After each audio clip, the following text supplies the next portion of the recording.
Correct. The candidate most likable is somehow not electable. That's the story from the editorial board. Correct. We'd like to save the world when it's under attack, but how you gonna pay for that? I won't just turn the car around. I'm going to shut it off, I'm going to kick you out, and I'm going to make you walk home. When people want proof that the world ain't flat, we'll just give them their money back. Oh yeah! Correct.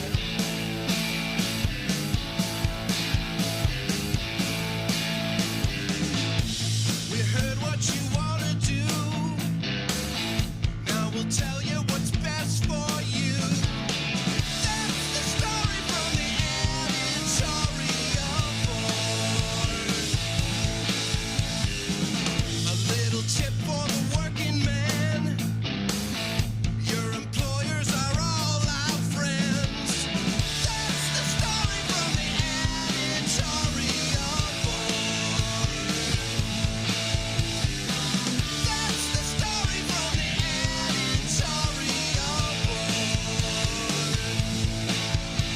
We'd like to save the world when it's under attack, but how you gonna pay for that?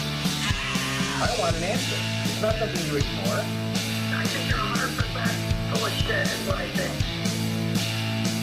When people want proof that the world ain't flat, we'll just give them their money back. Oh yeah! Correct. That's correct. That's the story from the editorial board. That's the story from the editorial board. That's the story from the editorial board.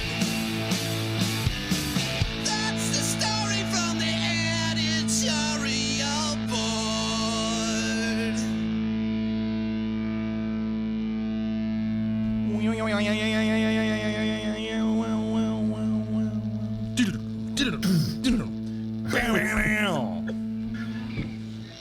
Hey, happy Lollapalooza weekend, everybody, huh? I'm pumped. How about, I know you're pumped, Ben.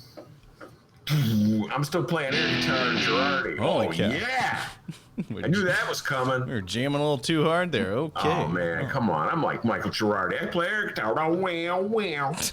Every day. The same like 3 or 4 chords, too. Very interesting. Kathy. Master those chords. Kathy, Yes. Jim, what's happening? Welcome to the live stream chat. We encourage, if you're listening live, to join that chat. Send us a message. Lollapalooza thoughts, huh? What's your favorite Lollapalooza performance? It's this weekend. It's virtual, but, you know, it's still going on. More on that and other real political stories in moments. But before we go any further, we got to thank the following unions for sponsoring the Ben Joravsky Show. Unions like the International Brotherhood of Electrical Workers, Local 9, the International Union of Operating Engineers, Local 150 are sponsors, as well as our dear friends. Shout out to Bob Ryder at the Chicago Federation of Labor. We had a song request for Song of the Day yesterday, Ben. So it was from our dear friend Frank. Yes, that Frank. And the least we can do is, give him his song request. You know what I mean? All right, hold on. Let me get the vocal cords prepared. Hold on. Get that going. Get that going, please. All right. He loves. Oh, my God, is this water good? He loves Dang, is that. it good? He loves that water, guys. Starting to wonder about his relationship with water. All right. Frank's request. Good golly, Miss Molly. Oh, good golly, Miss Molly. That's Little Richard. And by the way, as Frank can tell you, Jimi Hendrix once played guitar for Little Richard. Did you know that, D? No, I did not. I'm not actually sure about it myself, so I just threw that out there. But yeah, I think he did. So, hey, Frank, Oh, that could be yes. something you look up. Just making crap up. All right. Our host, guys. Golly, Miss Miley, doo-doo-doo-doo. Woo, all right. Love Little Richard. The Ben Joravsky Show starts now.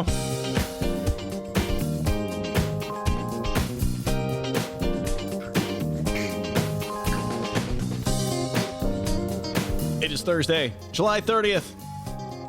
And live from my apartment at Ben's attic, this is the Ben Joravsky Show.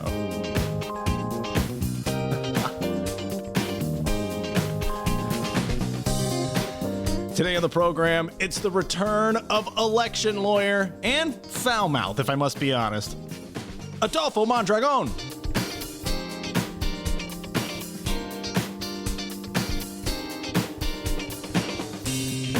And now your host, Little Ben? Chicago Reader columnist Ben Joravsky. Hello, everybody. Ben Joravsky here. We're calling this Trump's Coup Thursday. And here's why. Well, he did it, D. Yes. He finally did it. This morning, while most of us were sleeping, well, I was probably the only one still sleeping. Wasn't it today he woke me up at 10:15 or something? I go, God, you're up early. I called you at 10:15 and you called me back maybe like 20, 30 minutes later. Oh, D, I see you're up early. Dude, I called you at 10 in the morning. Yeah, well, I got up early today too because the people, you're going to hear about this all day, all show. Once again, I do the show from the attic since the pandemic, and in the house next to me, they're repairing the roof. So there's these workers, right? Can you hear them, D? They've already knocked down the wire once. They put the wire back up. Lord knows they could knock it down again. So in the middle of the show, it could be. So it's not Martians invading America. It's just the next door neighbors. And Anyway, if that does happen, live stream listeners, don't worry. You can download today's program. I'm recording it at both Chicago Sun-Times and Chicago Reader websites and wherever else you download your favorite podcasts. That's correct. well done. Well done. Anyway, I was up and at him early, and that's how I found out that Donald John Trump, the president of the United States, sent out a tweet in which he basically said, hey, I'm not ready to step down even though I lose. Yes, indeed. I'm sure you all heard about it. I'm sure you're all talking about it. Donnie Trump sent out the following tweet: with universal mail-in voting, not absentee voting, which is good. Trump. What a clown. 2020 will be the most, and then he has a big, bold print, all caps, inaccurate and fraudulent election in history, Mr. Trump wrote. It will be a great embarrassment to the USA. Delay the election until people can properly, securely, and safely vote. And it's a question with 3 question marks, just to make sure it's a question. So he's not really saying we should delay the election. He's just asking, should we delay the election?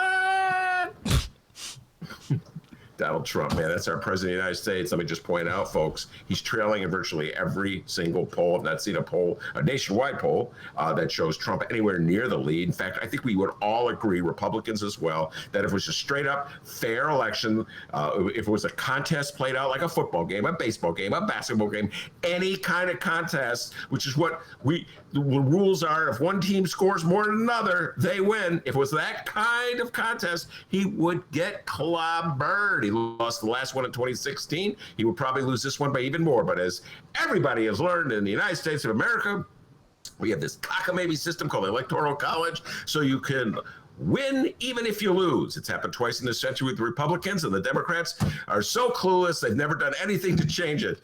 I don't know what annoys me more, the cluelessness and the cowardice of my beloved Democratic Party, or the way in which Republicans have stole 2 elections in this century. Anyway, he's losing. The polls are showing he's losing even in the important swing states like Wisconsin and Pennsylvania and Michigan and Florida. And so even with this crazy system where you win by losing, he'll still lose. So what does he do? He throws out this notion that somehow or other there's something fraudulent about by mail voting. Look, guys, there's nothing for you know what? Even Republicans, when no one else is around, when they're having one of their only us in the back rooms, they're like, oh God, let's see if these schmucks believe this stuff.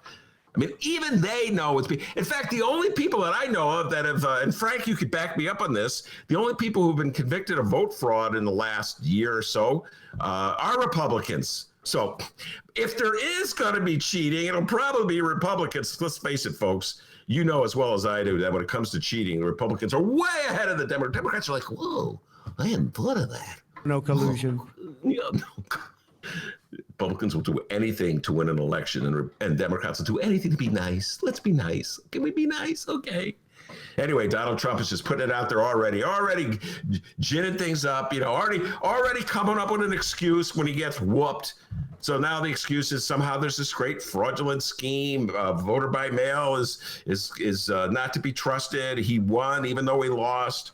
So he's setting things up for an explanation of why he's going to lose. Everybody who came on this show has predicted. David Seaton, by the way, he's been predicting this for a long time. So right now he's going around saying, "I told you so, Ben." We got to bring David Seaton back and talk to him about this. But yes, this is Donald Trump's strategy. Now the interesting thing, a couple things that he's going to do here. Number one, he's pretty sneaky. He's got like this by putting it as a question. He could sort of divorce himself from it. Like, well, no, I didn't say cancel the election. I was just merely posing it as a question,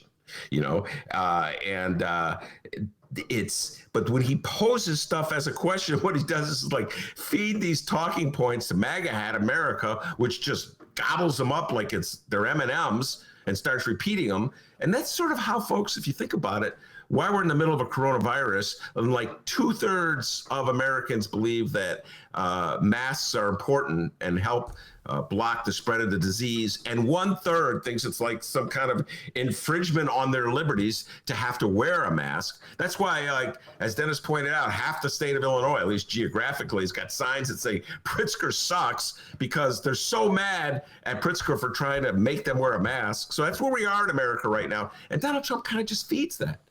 Every now and then sends out a little tweet, gets them all fired up. It feeds their sense that they're victims, that they're being picked on.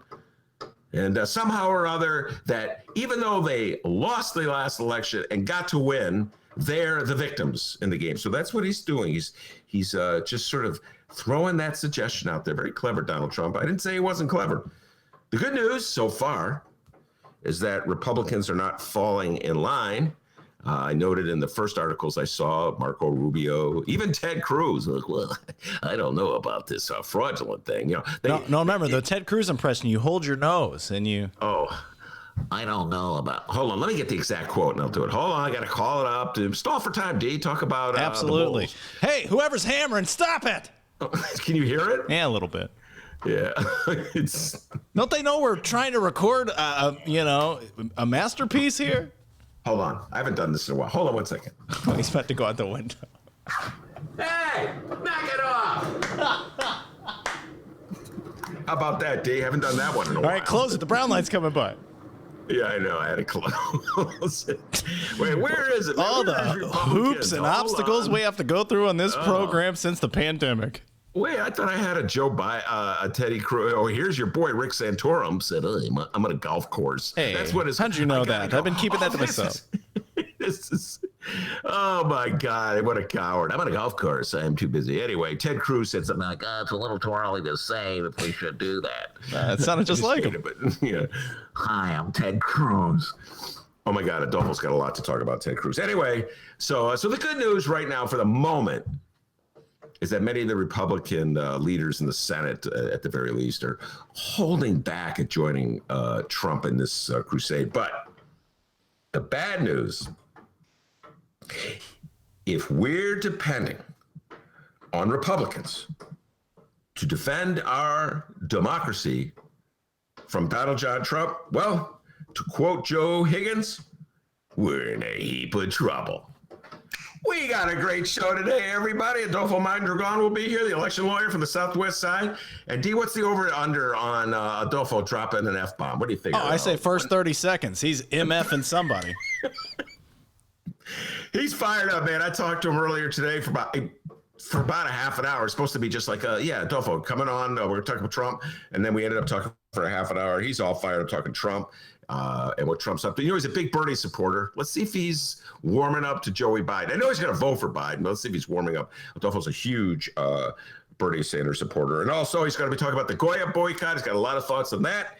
And Madigan, and a lot of local news. Adolfo Mondragon is going to weigh in on Michael Joseph Madigan, Raylo, Mayor Lightfoot, all good stuff. He's ready to talk about absolutely anything. But I'm really curious about the Goya boycott, his thoughts on that. So anyway, Adolfo Mondragon will be joining us in a little while. But before we do that, the young man from home, the man that Adolfo fondly calls Dr. Doobie, with the news.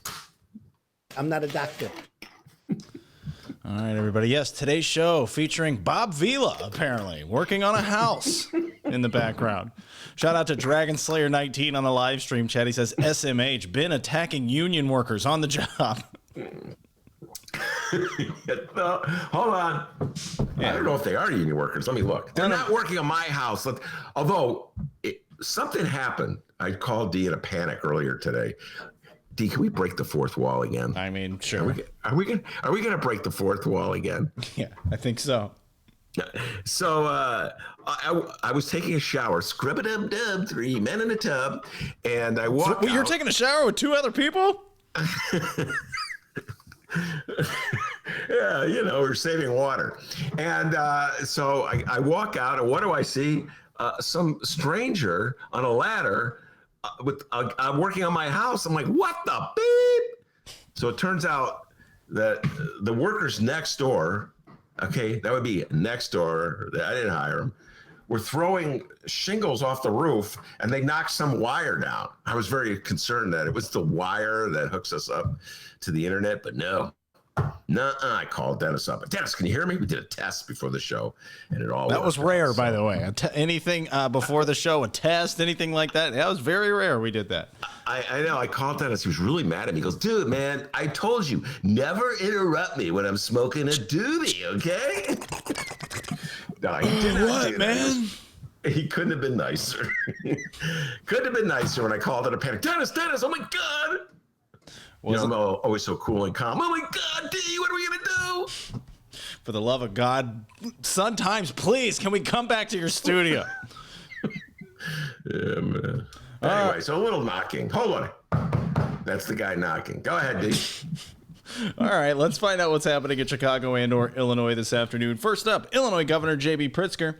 Today, the governor is in Peoria, Illinois. He visited the Peoria County Health Department at 11 a.m. to talk about Peoria's COVID-19 response. Then he jumped in the Pritzker mobile to Ottawa, Illinois for a 2 p.m. talk. Well, I guess that's going to be happening shortly. Hasn't happened yet. About LaSalle County's COVID-19 response. Not much Pritzker news today, guys. But we do have an update on Madigan Gate. Yes, the time that Illinois House Speaker Michael Madigan was implicated by federal authorities in a years-long bribery scheme that involved utility giant Commonwealth Edison allegedly steering contracts, jobs, and payments to Madigan allies. And we have more quotes from elected officials calling for the speaker to resign. But first, let's do a quick recap here. 6 hours after the news broke, the Democratic state senator 6 hours after the news broke of Madigan and the ComEd Madigan Gate, State Senator Melinda Bush of Grayslake called for Madigan's resignation. Bush said, quote, I would encourage the speaker to take his own advice and resign not only his speakership and his legislative seat, but step down as chairman of the Democratic Party of Illinois, effective immediately. Now, a couple of days back, we learned that State Senator Heather Staines called on Michael Madigan to resign his speaker post immediately. Staines, unlike most of her Democratic colleagues, held back no punches, saying, quote, some will argue that the speaker is innocent until charges are filed and he's proven guilty. By the way, those are Democratic colleagues who are arguing that. Punches very much held back. Come on, Gazzardi. Well, he's a state rep. Okay, just to point out one more time, these are all state senators. See, there's 2 bodies in the legislative branch. Just a little lesson here. There's 2 bodies. There's the Senate and there's the House. So Melinda Bush is a senator. The leader of the Senate is not Michael Joseph Madigan. So she can say whatever she wants. But if you're in the House, he's the big boss. And that's where Will Guzzardi is. And it's more like, hubba-da. Come on, Guzzardi, step it up. All right. Stain stated that those are not the standards that should apply to Madigan's leadership role. She said, quote, serving as Speaker is not a right. It's a privilege. It's clearly time for a change. Well, we have more names to add to the list of bold Democrats. The following comes from the Chicago Sun-Times and one Mitchell Armentrout. Glen Ellen State Rep Tara Costa Howard said in a statement that she hopes Madigan will, quote, do the honorable thing and step down from his position as chair of the Illinois Democratic Party as well. Costa Howard went on to say that, quote, even if he was not directly involved in the scheme, these accusations clearly demonstrate that the Speaker's leadership has failed. Speaker Madigan has a duty to recognize that these allegations have cast a deep shadow on the reputation of our House. He must take action now to avoid inflicting further damage on the members of the House and the Democratic Party. Howard said the revelations from prosecutors, quote, make it impossible for Rep. Madigan to continue in his leadership roles. Armentrout went to the Madigan team for a response, and, well... They declined to comment. Color me surprised. Ben, your thoughts? Well, okay. Now people are going, but Ben, you just got finished saying it's only state senators. This is a state rep. What do you say about that? Well, very good question. You notice how I anticipate the questions, D, they're going to come, right? You notice that? So in this case, Tara Costa Howard is from the suburbs, the DuPage County area. And let's face it, folks, Michael Joseph Madigan is not popular out there. So yes, I give her credit for being a state rep who's willing to say that Michael Joseph Madigan should step down. But you have to understand, she's probably, she's in trouble. Madigan, okay, I've made this point before, I'll make it again. The reason why anybody in the state of Illinois knows who Michael Joseph Madigan is, anybody other than political geeks like me and Frank and other people who listen to this show, is because Bruce Rauner spent millions and millions of dollars making Michael Madigan public enemy number one in the state of Illinois, and the Chicago Tribune joined that crusade. That's how you know about him. Most people in the state of Illinois, I hate to say it, D, don't know who their state reps are. When Dennis was downstate in Alton, some of his friends, I remember one of his friends predicted this is the end of Madigan. And when Dennis told me that story, I'm going, dude, the only reason that guy knows who Michael Joseph Madigan is that Rauner aired all those commercials bashing him. Yay, so what's for the our impact? teachers! Yay, for our teachers! Yes, that Bruce Rauner. So what's the impact? The impact is that in DuPage County and other, what do they call it, D? Like purple areas that are shifting from red to blue. And so the Democrats have to be really cautious about the positions they take. I understand and appreciate that they have to be cautious. I'm just being realistic here. They have to be cautious. They're the ones who are going to distance themselves from Madigan because he's so very unpopular in that state. And that's where I'll have conversations like, where they go, well, Ben, you must admit that the way Madigan acts is really inappropriate. And my point is always this, because yes, it's inappropriate, but where are the Republicans? The Republicans are taking advantage of Michael Madigan's power. It's all those Republican landlords downtown who hired Michael Madigan to be the property tax lawyer. They could have got a property tax hike. I've made this point many times. It's a basic formula to apply to the county assessor to get a property tax hike. I think Dennis and me and any millennial who can handle a computer could do just as good a job filling out those forms as Michael Joseph Madigan. I really do believe that, D. But when they hire Madigan, it's not to get the property tax break, it's to curry favor with Madigan. Similarly, Commonwealth Edison, they could have gotten that rate hike through without putting Madigan's cronies on the payroll. But, you know, curry favor with Madigan, you never know when it's going to come in handy, or, you know, they got so much money to throw it around anyway. Obviously, they don't need that big rate hike if they have enough money to put all these cronies on the payroll. So it is a bipartisan state of corruption when it comes to Michael Madigan and Ed Burke and the powerhouses in the Democratic machine, but feeding at the trough for all these times. But you never hear Never hear Republicans talk about that. And that's why state reps in DuPage County, Democrats feel compelled to distance themselves from Michael Joseph Madigan. I believe he should step down, D. But you know what? This is how I am. I could just see it coming. You're just some dude in an attic. I mean, what's that really mean, you know? Hold on, just to this point. Could you put the hammer down? God damn it, this guy with the hammer. He's a hardworking guy. If I had a hammer, yeah. I'd hammer in the morning. I know that song. Wow, look at Well, you join this guy. You can sing it. But I got this feeling. I'm going to make a prediction about me. This is how weird I am. I openly admit this. I am such a contrarian. So right now, there's 2 state reps, D, right? 2 state reps who said Madigan should step down. By the time it reaches like 60 or 70, I will have flip-flopped. And I'll be like, don't leave Madigan. He's freaking hypocrites. It's kind of how I felt with Blagojevich. Like, we don't want to go there. But you're predicting that eventually there will be 60 to 70 state reps. Oh, my. Yes, absolutely. Okay. That's a prediction for Ben Joravsky. Yes. He's going to have to step down, in my humble opinion. It's my opinion. He's going to have to step down eventually. But right now, it's 2. It's 2. When it gets to 60, I'll be his supporter. Don't leave, Michael. Number 2. All right. Shout out to Jeff on the live stream chat for the reminder. Jeff says there was also that Madigan documentary shown in theaters, probably paid for by a Rauner GOP group. Ben, what were your thoughts on that documentary? You went to theaters and saw it, right? I missed that documentary. No. I believe you could take the word probably out of that sentence, Jeff. Yeah, it was pure propaganda. And that is, thank you, Jeff, for reminding me of that. Again, one more time, folks. The attitudes that you have are so often created, at least in local politics, state politics, by the propaganda campaigns of big business and Republicans. Just saying, folks. All right, now, I know listeners on the live stream, they're like the smartest people about politics.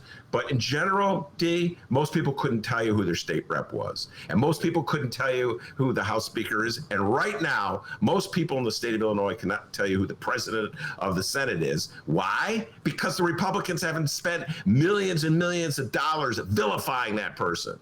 So Democrats are like, oh, God, he's got to step down. You've been brainwashed, Democrats. Sorry, man. Just had to say that. So, all good.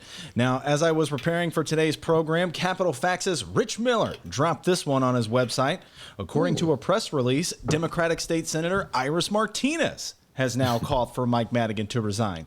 And it's none of this if the allegations are true BS either, all right? She told it like it is.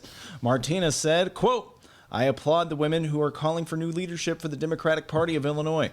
I agree with the powerful statements issued by State Senators Heather Stearns and Melinda Bush.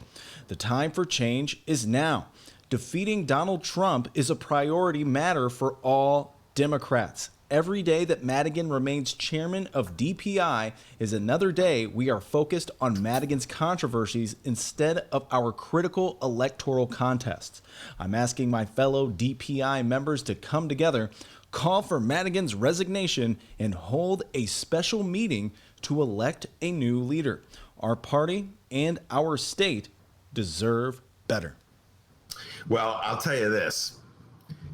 Let's not completely rewrite history. Michael Madigan is pretty smart and pretty savvy at putting together a team of Democrats that just hold office. Now, whether they do progressive things is a whole other issue. But he's elected Democrats or helped elect Democrats in some reddish purplish areas. And he's held on to that caucus for all these years. So he's pretty good at playing the election game. That's part of the reason why Rauner and the Republicans hate him so much. So, yay for our teachers! Yay for our teachers! You have to recognize that. That said, I'm with her. I mean, the controversies just keep piling up. Listen. I always appreciate what Michael Madigan did to fight Rauner. He was the one guy who took the stand. And I'll say this every day that this is happening. I do not believe Rahm Emanuel or John Cullerton, who used to be the Senate president, used to be. So there's a different Senate president out there, listeners. I don't believe for 1 minute that they would have held the line on Ronner with his attempts to destroy collective bargaining rights in the state of Illinois. So I will always credit Madigan for it. And when everybody turns against him, I'll be like those crazy Republicans who stood by Nixon. I can't remember the guy's name. Maybe Frank can help me. There was like a Republican who stayed by Nixon to the very end. Anyway, that being said, I do believe he should step down. I do believe the Democratic Party should have a different head as it confronts Donald Trump. And so, yes, Iris Martinez is correct in my humble opinion. It's just accumulating. These corruption cases, these embarrassments, this heavy-handed reign over the Democratic Party. I think it's time. But wait, there's more. Rich Miller dropped another press release from someone also very important in Illinois politics. He was once in the "if the allegations are true" department, but now he's on team "get the hell out of office." But he's a Republican, so take it for what it's worth, I guess. Deal. Oh, that doesn't count. Illinois House Republican leader Jim Durkin released the following statement regarding the call for Speaker Madigan's immediate resignation, and will be filling a House resolution to call for another vote on Speaker for the Illinois House of Representatives. Here's the quote here from the press release. Quote, "The federal charges outlined in the ComEd prosecution highlight a scheme solely for the benefit of Speaker Madigan. These facts are a disgrace of the highest level to the citizens of Illinois and to the institution of which we serve, the Illinois House of Representatives. I call for the immediate resignation of Speaker Madigan from the Illinois House of Representatives and will be filing a resolution to have the House chamber vote on a new speaker immediately." Well, that's a pretty slick move by Jim Durkin, D. By the way, D, can you hear me okay? Yes, sir. All right. For some reason, I couldn't hear the last line you said. I was a little concerned, but it's good to know that everything's working. That guy with the drill and the hammer and the saw is not destroying Oh, the everything. last line was from Durkin, Republican. Trump's awesome, MAGA, MAGA, MAGA. Madigan sucks. That basically sums it all up. But that's a slick move. I got to give Durkin credit for making a slick move. You force that vote. If you get that vote, if they can get it called up, that's, of course, problematic. I don't think they'll get that vote, that resolution called for a vote. But if he can, that forces the Will Guzzardis of the world. You mentioned him, D, so just picking up on what you mentioned. Will Guzzardi is a state rep from the Logan Square area. Isn't that correct, D? The Logan Square. Every now and then I can't help myself. I just start sounding like the butter cow guy. Will Guzzardi is from Logan Square. Anyway, so he is a quote-unquote progressive. Madigan, Madigan's like, progressives, there's room for you. Come on in, progressives. We'll even let you call yourself progressives. We're probably not going to pass any of the legislation the progressives want, but you get to call yourself progressives. And the progressives are like, thank you, Mike. No, thank you, Mr. Madigan. It's the butter cow, which has 9 hearts to represent the 9 essential nutrients in milk. That's right, it's made entirely out of butter, and it's a state fair tradition since at least 1922. All right. Frank on the live stream chat says it's easy for Iris Martinez to say that because she's no longer going to be in the legislature because she's going to be the clerk of the court. Yes. Good point, Frank. Yeah. And she is going to be the clerk of the court, presuming she wins in November. And I don't even know if she has a Republican opposition. So anyway, but even before she leaves, she's still a state senator. So it's even easy there. She, by the way, got her start with Richard Mell. So it's not exactly like, she's an independent. But anyway, going back to Durkin's slick move, that puts Democrats in that bind. D, and you've heard it. You know what it's like when a politician is really in a bind and they don't quite know which way to go, because any way they go, they get in trouble. So yes, you're dedicated yourself to the principles of clean, corruption-free government. And yes, Michael Madigan looks really bad right now with Commonwealth Edison essentially saying they attempted to bribe him and paying a fine of $200 million. So yeah, does not look good. But on the other hand, he's still the boss. So you don't really want to get the boss. It's tough, man. We've all been there. And by the way, people, don't act like you're so pure. This is the other thing. Oh, God. The nerve. No principles. I want to know when anybody spoke out against their boss. Right, D? Most people, when they see their boss, go, what a nice tie you have. That's a wonderful tie. Did I tell you that shirt looks really good on you? So don't act like you're fearless, people. That's the other thing. Everybody, oh, yeah, they should stand up to Madigan. Oh, when did you stand up to your boss? Well, it's different. Oh, harumph. I need my paycheck. And maybe there's someone out there listening. Hey, I call my boss a douchebag every day. What's the big deal? Yeah.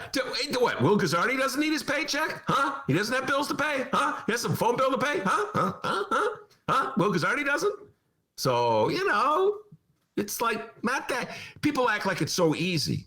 Why do you think Kelly Cassidy is pretty much the only state rep who took a strong stand against Madigan after Elena Hampton? Because he's the most powerful guy in the state house. You upset Madigan, he puts you in the parking lot. So don't act like it's so easy, people. That's all I'm saying. You're don't right. act like it's so easy. You're right. People act like it's too easy. Come on, Guzzardi, do it. Resign, bro. And Durkin, I'm gonna give Durkin credit. He's the one Republican in the state, I think, who stood up to the protesters with the swastikas, and I will always give him credit for that. All the rest, remember Big DB, Darren Bailey, the face of the Republican Party? How can I forget him? He was like, I don't believe it. That's my Darren Bailey imitation. I don't believe it. And needs a little work. Yeah, it needs a lot of work. I really don't know what Darren Bailey sounds like. Me either. I just see the big fella when he walking. By the way, I give Madigan credit for kicking Darren Bailey out of the meeting was it 2 months ago? Remember, for not wearing a mask? Yeah. Give Madigan credit for some things. But anyway, so I'll give Durkin credit for denouncing the protesters waving the swastika. I think he's one of the few Republicans in the state. You would think it would be easy to take a stand against people waving swastikas. But, Donald Trump has said that they're nice people, too. So a lot of Republicans so afraid of Donald Trump won't take a stand against the guy with a swastika. And yet they're the first to speak up about Democrats not taking a stand against Michael Madigan. I'll tell you what, Republicans, I believe you guys have guts when you take a stand against Donald Trump. How about writing a press release calling for a vote on denouncing protesters who wave swastikas? How about that, Republicans? Yeah, it's not going to happen soon because Donald Trump has said, well, they're good people too. So, Republicans are really quick to question the courage of Democrats who don't stand up to Madigan while they're all hiding under the desk for fear of Donald John Trump and one of his tweets. That's what I think, D. All right, on to the news in the city of Chicago. Chicago Mayor Lori Lightfoot. In doing so, it follows that a true democracy must also be, by definition, a full democracy. And that denying those rights to any part of our society not only denies the fullness of democracy, but rejects our shared humanity and makes us the lesser for it. But democracy's argument demands something from us as well. And that, my friends, is engagement. Engagement with our public institutions. Engagement with our elected officials, with the public dialogue, with the facts, with reality. And above all else, engagement with each other. Passionate, robust engagement with each other, but respectful engagement. I'm saying all of this because we are meeting at a moment when our democracy is under siege from multiple directions. To those who think I'm referring to President Trump and his brazen corruption and attack on our institutions, I'll save you this suspense. I am.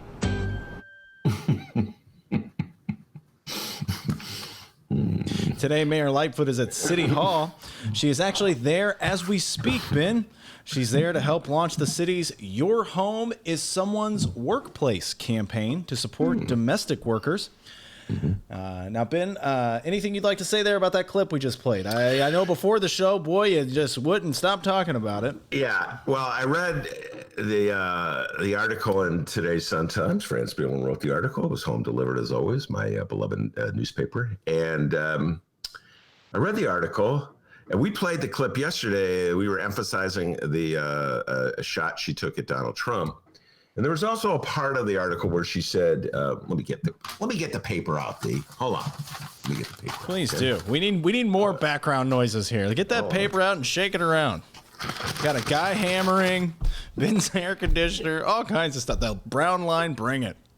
As she often does when making a point, Lightfoot argued, quote, "Our children are watching. And what they need to see is that there is no substitute for direct engagement and actually having a conversation and understanding another point of view and tolerating differences. Make no mistake, this toxic environment is fomented by extremes on the right and the left, neither of which leave room for compromise, which is one of the pillars of democracy." Now, it's funny that Lori Lightfoot would be saying this. I totally agree with that statement, just as it's written. I believe that you have to have compromise. That's life. You make compromises to get something. You do that every day in your ordinary life. And I also believe that people should agree without being disagreeable, right, D? Isn't that old statement? You know, so like I had Raylo on last Friday, Alderman Raymond Lopez. Raylo and I, we don't see eye to eye on many things, let's put it that way. In fact, when he was over, he sent me a text that's saying there's going to be a new drinking game when he comes on the show, that every time I tell Raylo I don't agree with you, he's going to take a shot. And yet I'll listen to Raylo.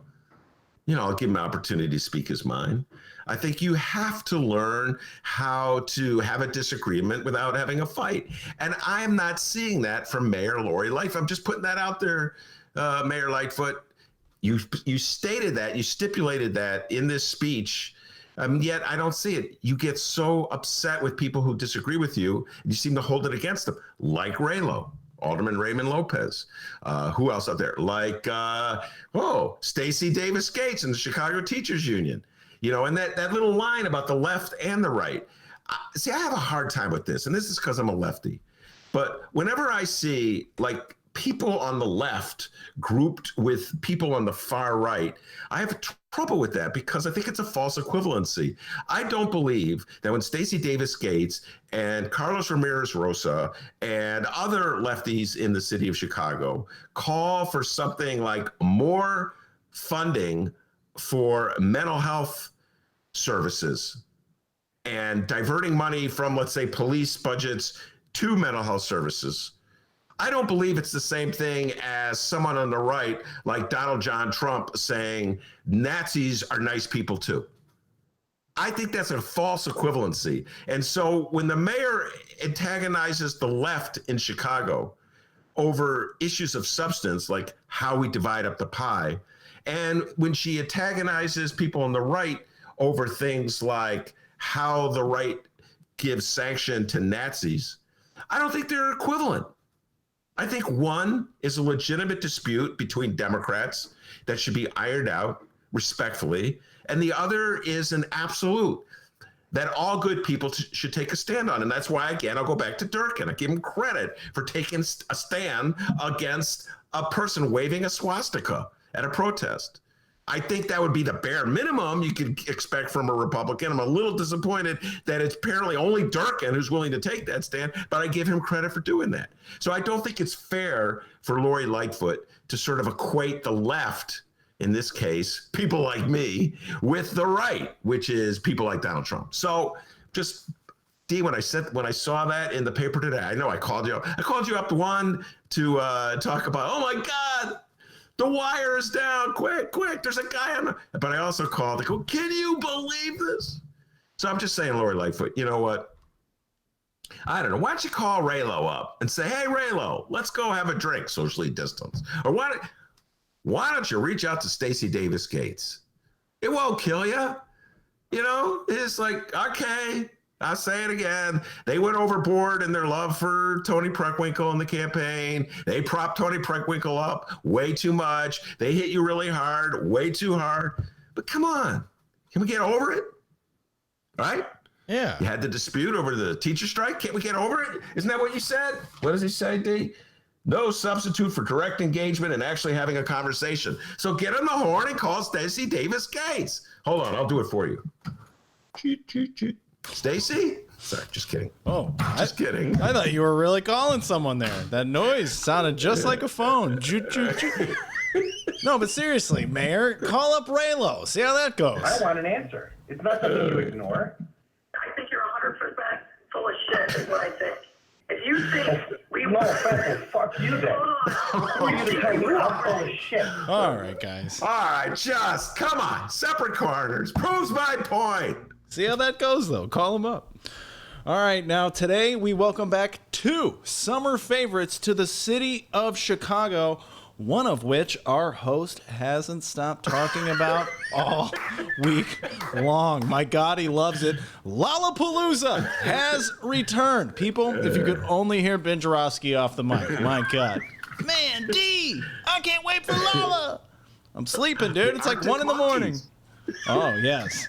Now, obviously, due to the coronavirus outbreak, this year's Lollapalooza will be a virtual one, and it will feature only performances from previous Lollapaloozas, a best of Palooza, if you will. The 4-day music festival will run from July 30th, today, to August 2nd, with sets airing exclusively on YouTube starting at 5 p.m. each night. And right now, in my bearded face for podcasting, I have the lineup for every night. Let's run through a few of these here. Listeners, I tried to talk Ben out of this, all right? But he insisted that we read this. I was like, dude, we're a political show. This isn't our wheelhouse, really. And he's like, I don't care. I love it so much. Big Lollapalooza fan, this guy. So here we go. Let's start with night one, tonight. And you won't believe this, guys. Kicking off the event is Lollapalooza founder and Jane's Addiction frontman Perry Farrell with Chicago Mayor Lori Lightfoot. Now, I'm sure they're just going to be given an introduction or something like that, but who knows? Maybe we will hear Lori and Perry play that Mayor Lightfoot classic, Stay Home, Save Lives. Stay home, save lives. Stay home, save lives. Ugh. Just stay home. Save lives. Fingers crossed. Fingers crossed. Yeah, But- what's that Lori Lightfoot song that she liked by Todd Rundgren? Remember that? We all forgot that. Oh, what is that song? I just remember Todd Rundgren. I don't remember the By the way, name of the song. I give you credit. You knew the correct pronunciation of the dude's name. Perry It's Farrell? Farrell. I Yeah. would call it Farrell, but no, it's Farrell.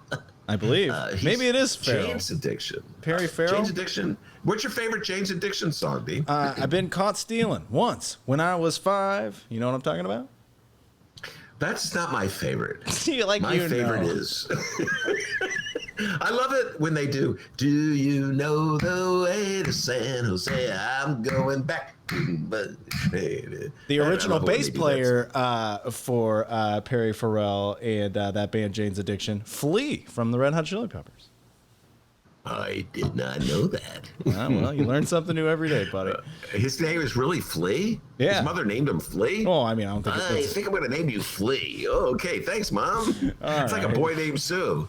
I'll name him anything. Bill George. Tonight, Sean Silverstein's. look for acts such as Run the Jewels, Josh Homme, Cypress Hill, Uncle L himself, LL Cool J, Paul McCartney, Tom Morello, and LCD Sound System. Ben, you knew like 2 of those, right? I know who Paul McCartney is. Yeah.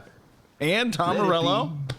Oh, yeah, I like Tom Morello, man. I like that dude. He's the one who came to Chicago in 2012 and gave the concert acoustic guitar with the Nurses denouncing Rahm Emanuel. Ever since then, I've loved that guy, all right? I don't know any of his songs, but I love the fact that he's unafraid.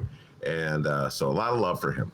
All right, so that's a highlight of night 1 tonight. On to night 2, Tenacious D. Yeah, they're gonna be they're gonna play. I know that. them. Seriously, I know. That's Jack Black's group. Yep. Right? Yep. And Kyle Gass. Boy, he's speechless. That's the other guy in Tenacious D. Oh, I did not know that. I just knew Jack Black. Okay. This is my coworker, guys. All right, night 2, Tenacious D, Metallica, LL Cool J again, apparently, Chuck D, and Chance the Rapper. As well, as we all know, Metallica's the band, the heavy metal band with the one-armed drummer. So I'm a big That's fan of Def that. Leppard. All right, we're moving on. Damn. On to night 3. Sorry. Tommy Lee.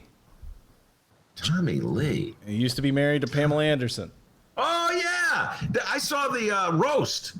That's how I know him. Tommy Lee Anderson, isn't that his last name or something? Well, they had a roast. no. Did you ever see the roast, the Tommy Lee roast? It's actually pretty funny. Well, it was a Pamela Jerry Anderson roast, and he was there for okay. Pamela Anderson. I get that all messed up, but I remember the roast. Man. Stick to tiffs, pal. All right, night 3.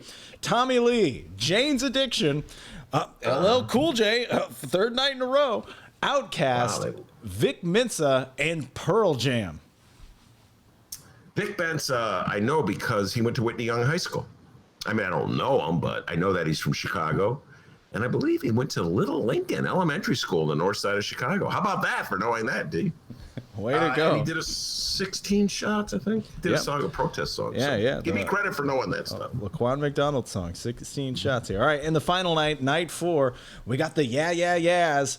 The Magic Hippies will be performing. Yes, apparently Ben Joravsky is in a band after all. The Magic Hippies.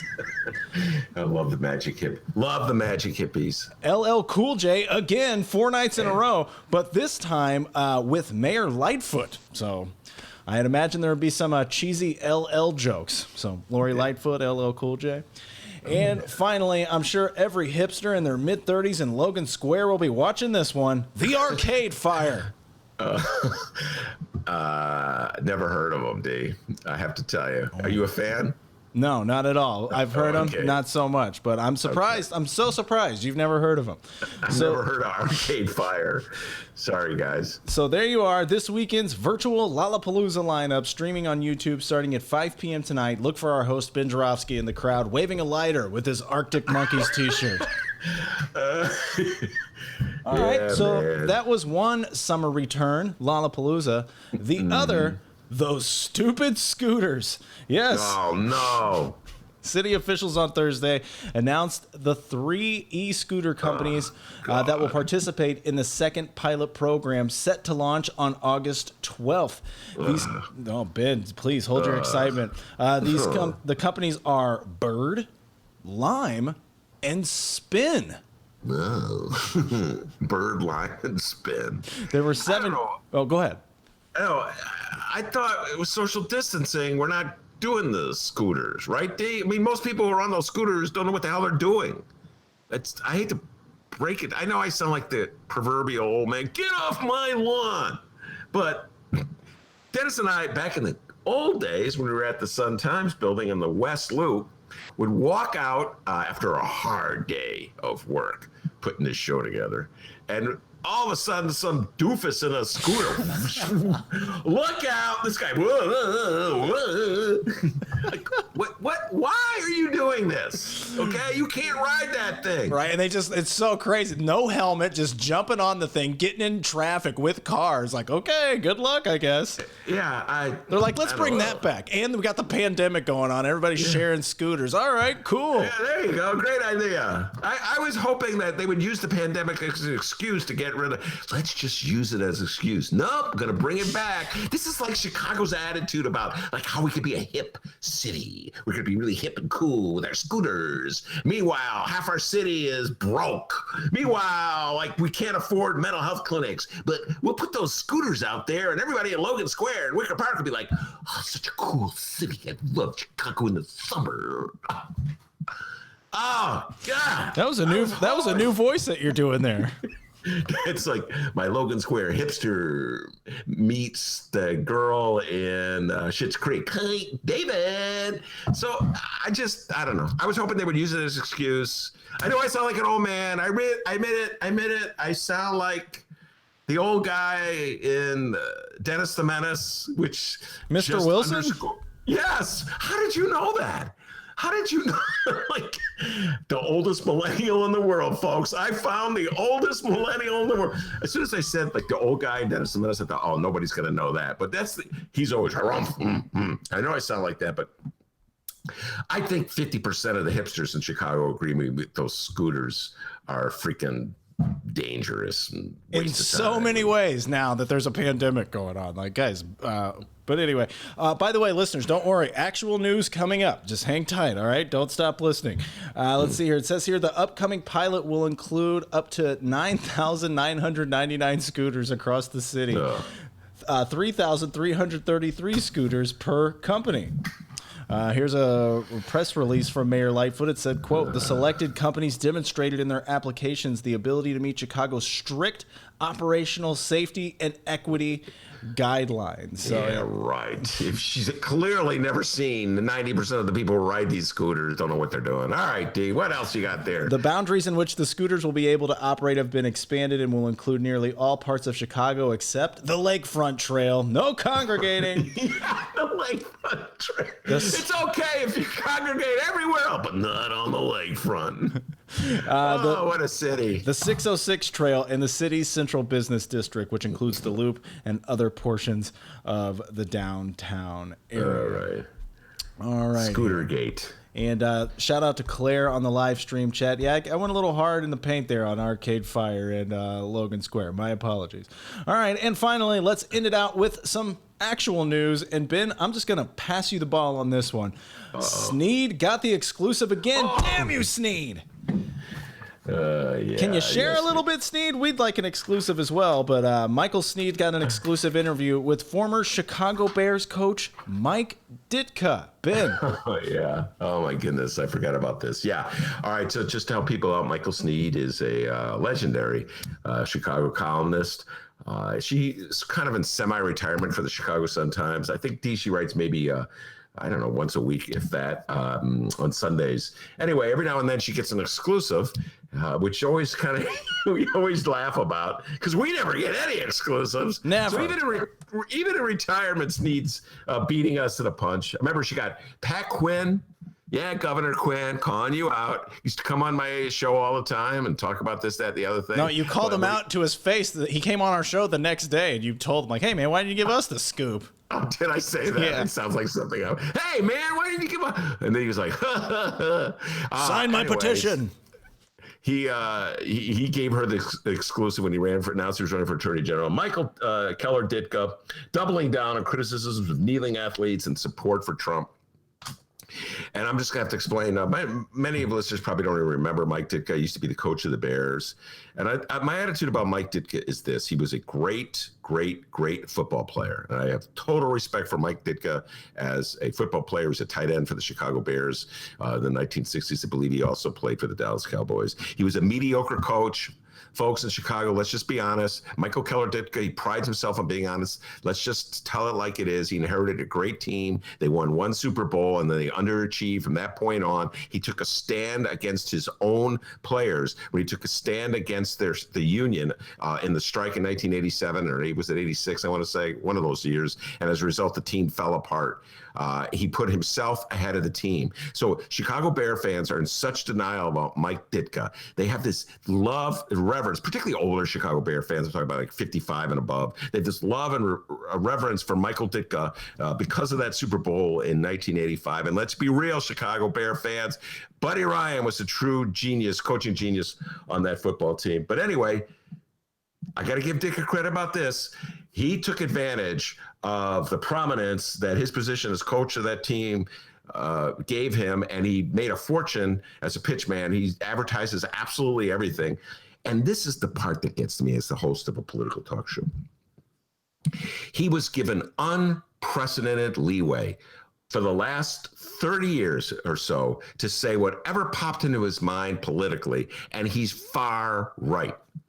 And this kind of irritated me because this gets into, my sense of victimhood, all right? The right's always crying about how they're victim. I do not know one prominent athlete who has that many endorsements, made that much money pitching every single item in the world. I don't know any athlete who spoke as far to the left as Ditka went to the right. And it was such a double standard. And people's attitudes, well, that's just Mike. That's just the coach. He's just speaking his mind. When somehow or other, it's okay if Michael Ditka says something absolutely outrageous, like when he took about Kara Mosley Braun in 1992 when she was running for Senate, one of the first black women elected to the Senate. He treated it as though it was a catastrophic moment in the history of our country, completely disrespectful to her. I can't imagine anybody on the left given that much leeway. And that's the double standard that has existed for so many years. So to the point where when Colin Kaepernick took that knee, the whole establishment denounced him. And so as the years went on, it got harder and harder for me to stomach the fact that Mike Ditka was free to say whatever he wanted. He was on TV shows, he had commercials. So I'll repeat what I said before. Total respect for Mike Ditka as a football player, an outstanding football player.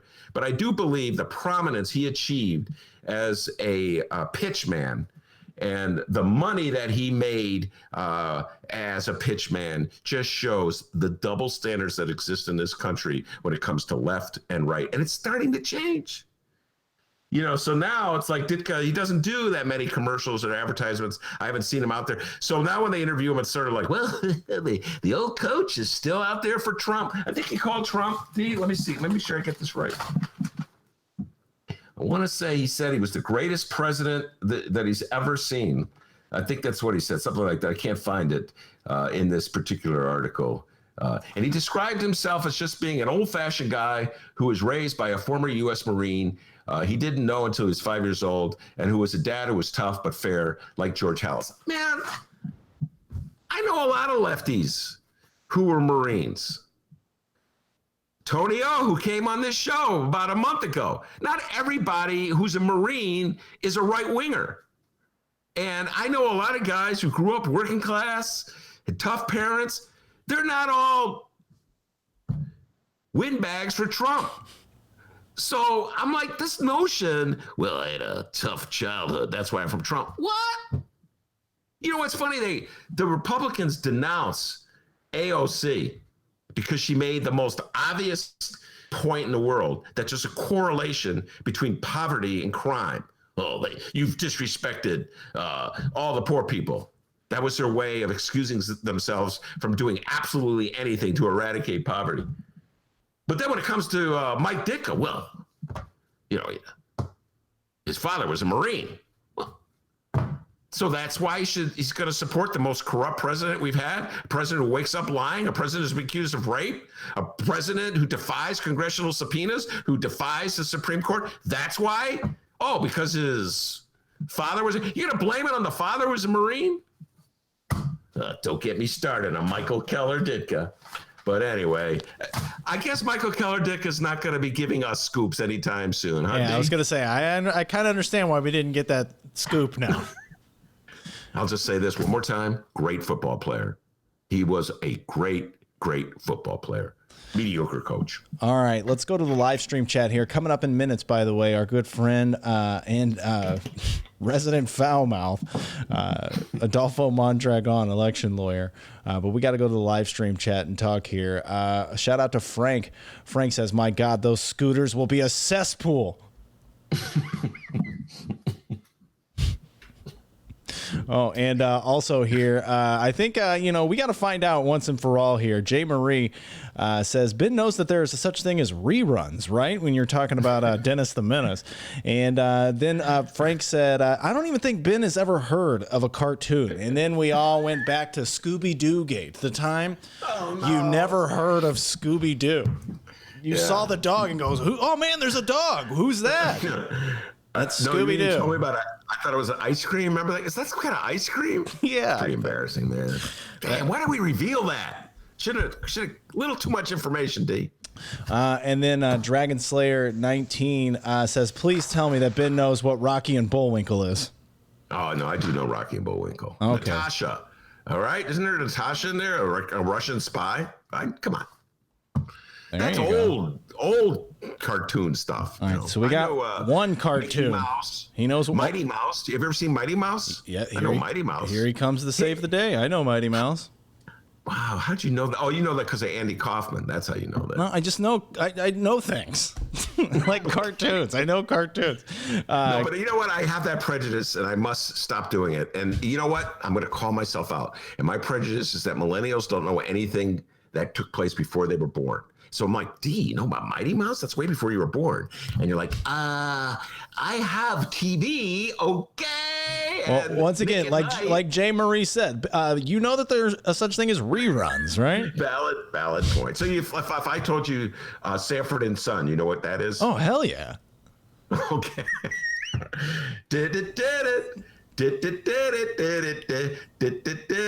Shout out to our good friend Kathy. Kathy says Ditka's sore because his restaurant shut down. Yeah, he is. He's sad. You're a good point there. The restaurant, Michael Keller did the best pork chop in Chicago. I actually never ate there, but they were known for their pork chops. Did you know that, D? No, I did not. Learn something new every day. Then Frank asked, what has Mike Ditka even done for Chicago? Excellent question. And the answer is he was a great football player for the Bears in the 60s, and that is about it. They would have won the Super Bowl, guys, in 1985 if Buddy Ryan had been the head coach, and they probably would have won it 2 more times. Hate to say that, Chicago, but that's a fact. And or at least that's my opinion. Finally, to Fred. Fred asks a good question. We haven't talked about it yet. Your thoughts on the recent passing of Herman Cain? Wow. I got a text earlier this morning about that, and I really don't like to, when someone dies, I really am old school this way. I don't want to speak ill of anyone, so my condolences to the family.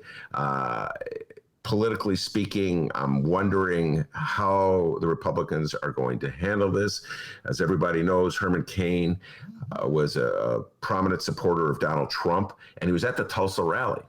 Took a picture of himself at the Tulsa rally, and then he came down with the virus about a week or so after the rally, the Tulsa rally day. And the first, the messages they put out was like immediately defending Trump. This is so Republican. Immediately defending Trump. Well, we don't know if he contracted it at the rally. He was at a lot of other places. It wasn't just the rally.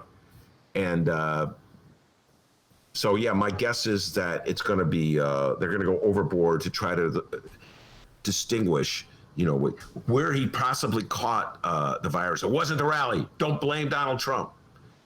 So it'll be a political thing, but yeah. So that's kind of how I view Herman Cain. It's going to be interesting to see the political fallout of this. All right. I'm sure our next guest, Adolfo Mondragon, will be talking about that and so much more. So don't go anywhere, everybody. Remember, you can find us on social media at Benny J Show, BENNY, the letter J Show, on Facebook, Twitter, and Instagram. Say hey to our good friends Pat and Leah while you're there. They do a great job in helping us out on the social media.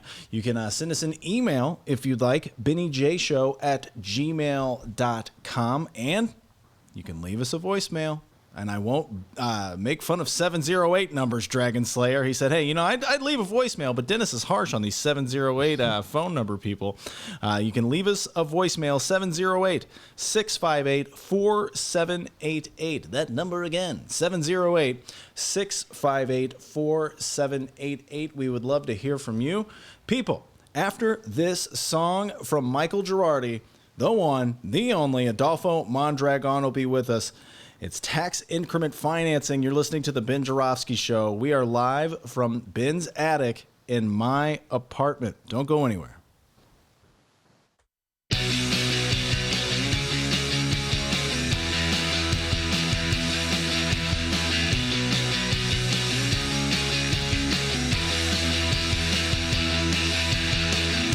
City voted just for fun.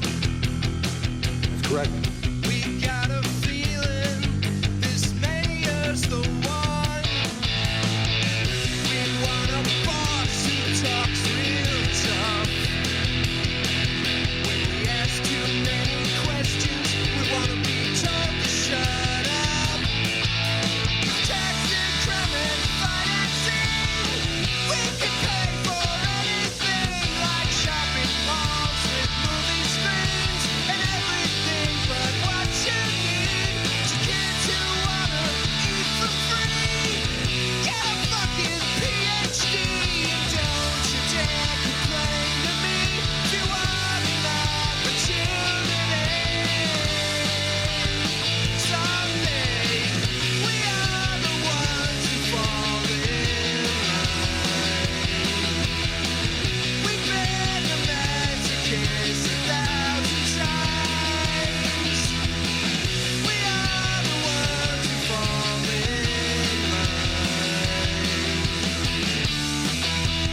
Chuck. They say they want to level with you, like they level public housing and they're level in schools. You gotta file just to beg for the truth, and if they reject it, then shame on you. Tax and credit financing, we can pay for anything, like shopping malls with movie screens and everything but what you need to get to wanna eat for free. Get a fucking PhD and don't you dare complain to me if you want an opportunity. Eventually, we are the ones who fall in line. Correct. We've been the magic kids 1,000 times. We are the ones who fall in line. I won't just turn the car around. I'm going to shut it off. I'm going to kick you out, and I'm going to make you walk home. We are the ones who fall in line. We've been the magic kids 1,000 times. We are the ones who fall in line.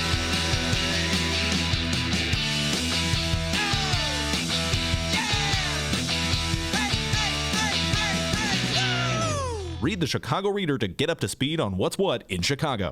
Culture, food, arts and entertainment, weekly concert listings, weekly event listings, the environment, travel. I can continue, but you get the point. And for all of you Chicago political junkies, raw weekly columns on real city politics from Maya Dukmasova and our very own Ben Joravsky. The Chicago Reader, free to the public in newsstands throughout the city and online at chicagoreader.com. Read it now and be a more informed Chicagoan.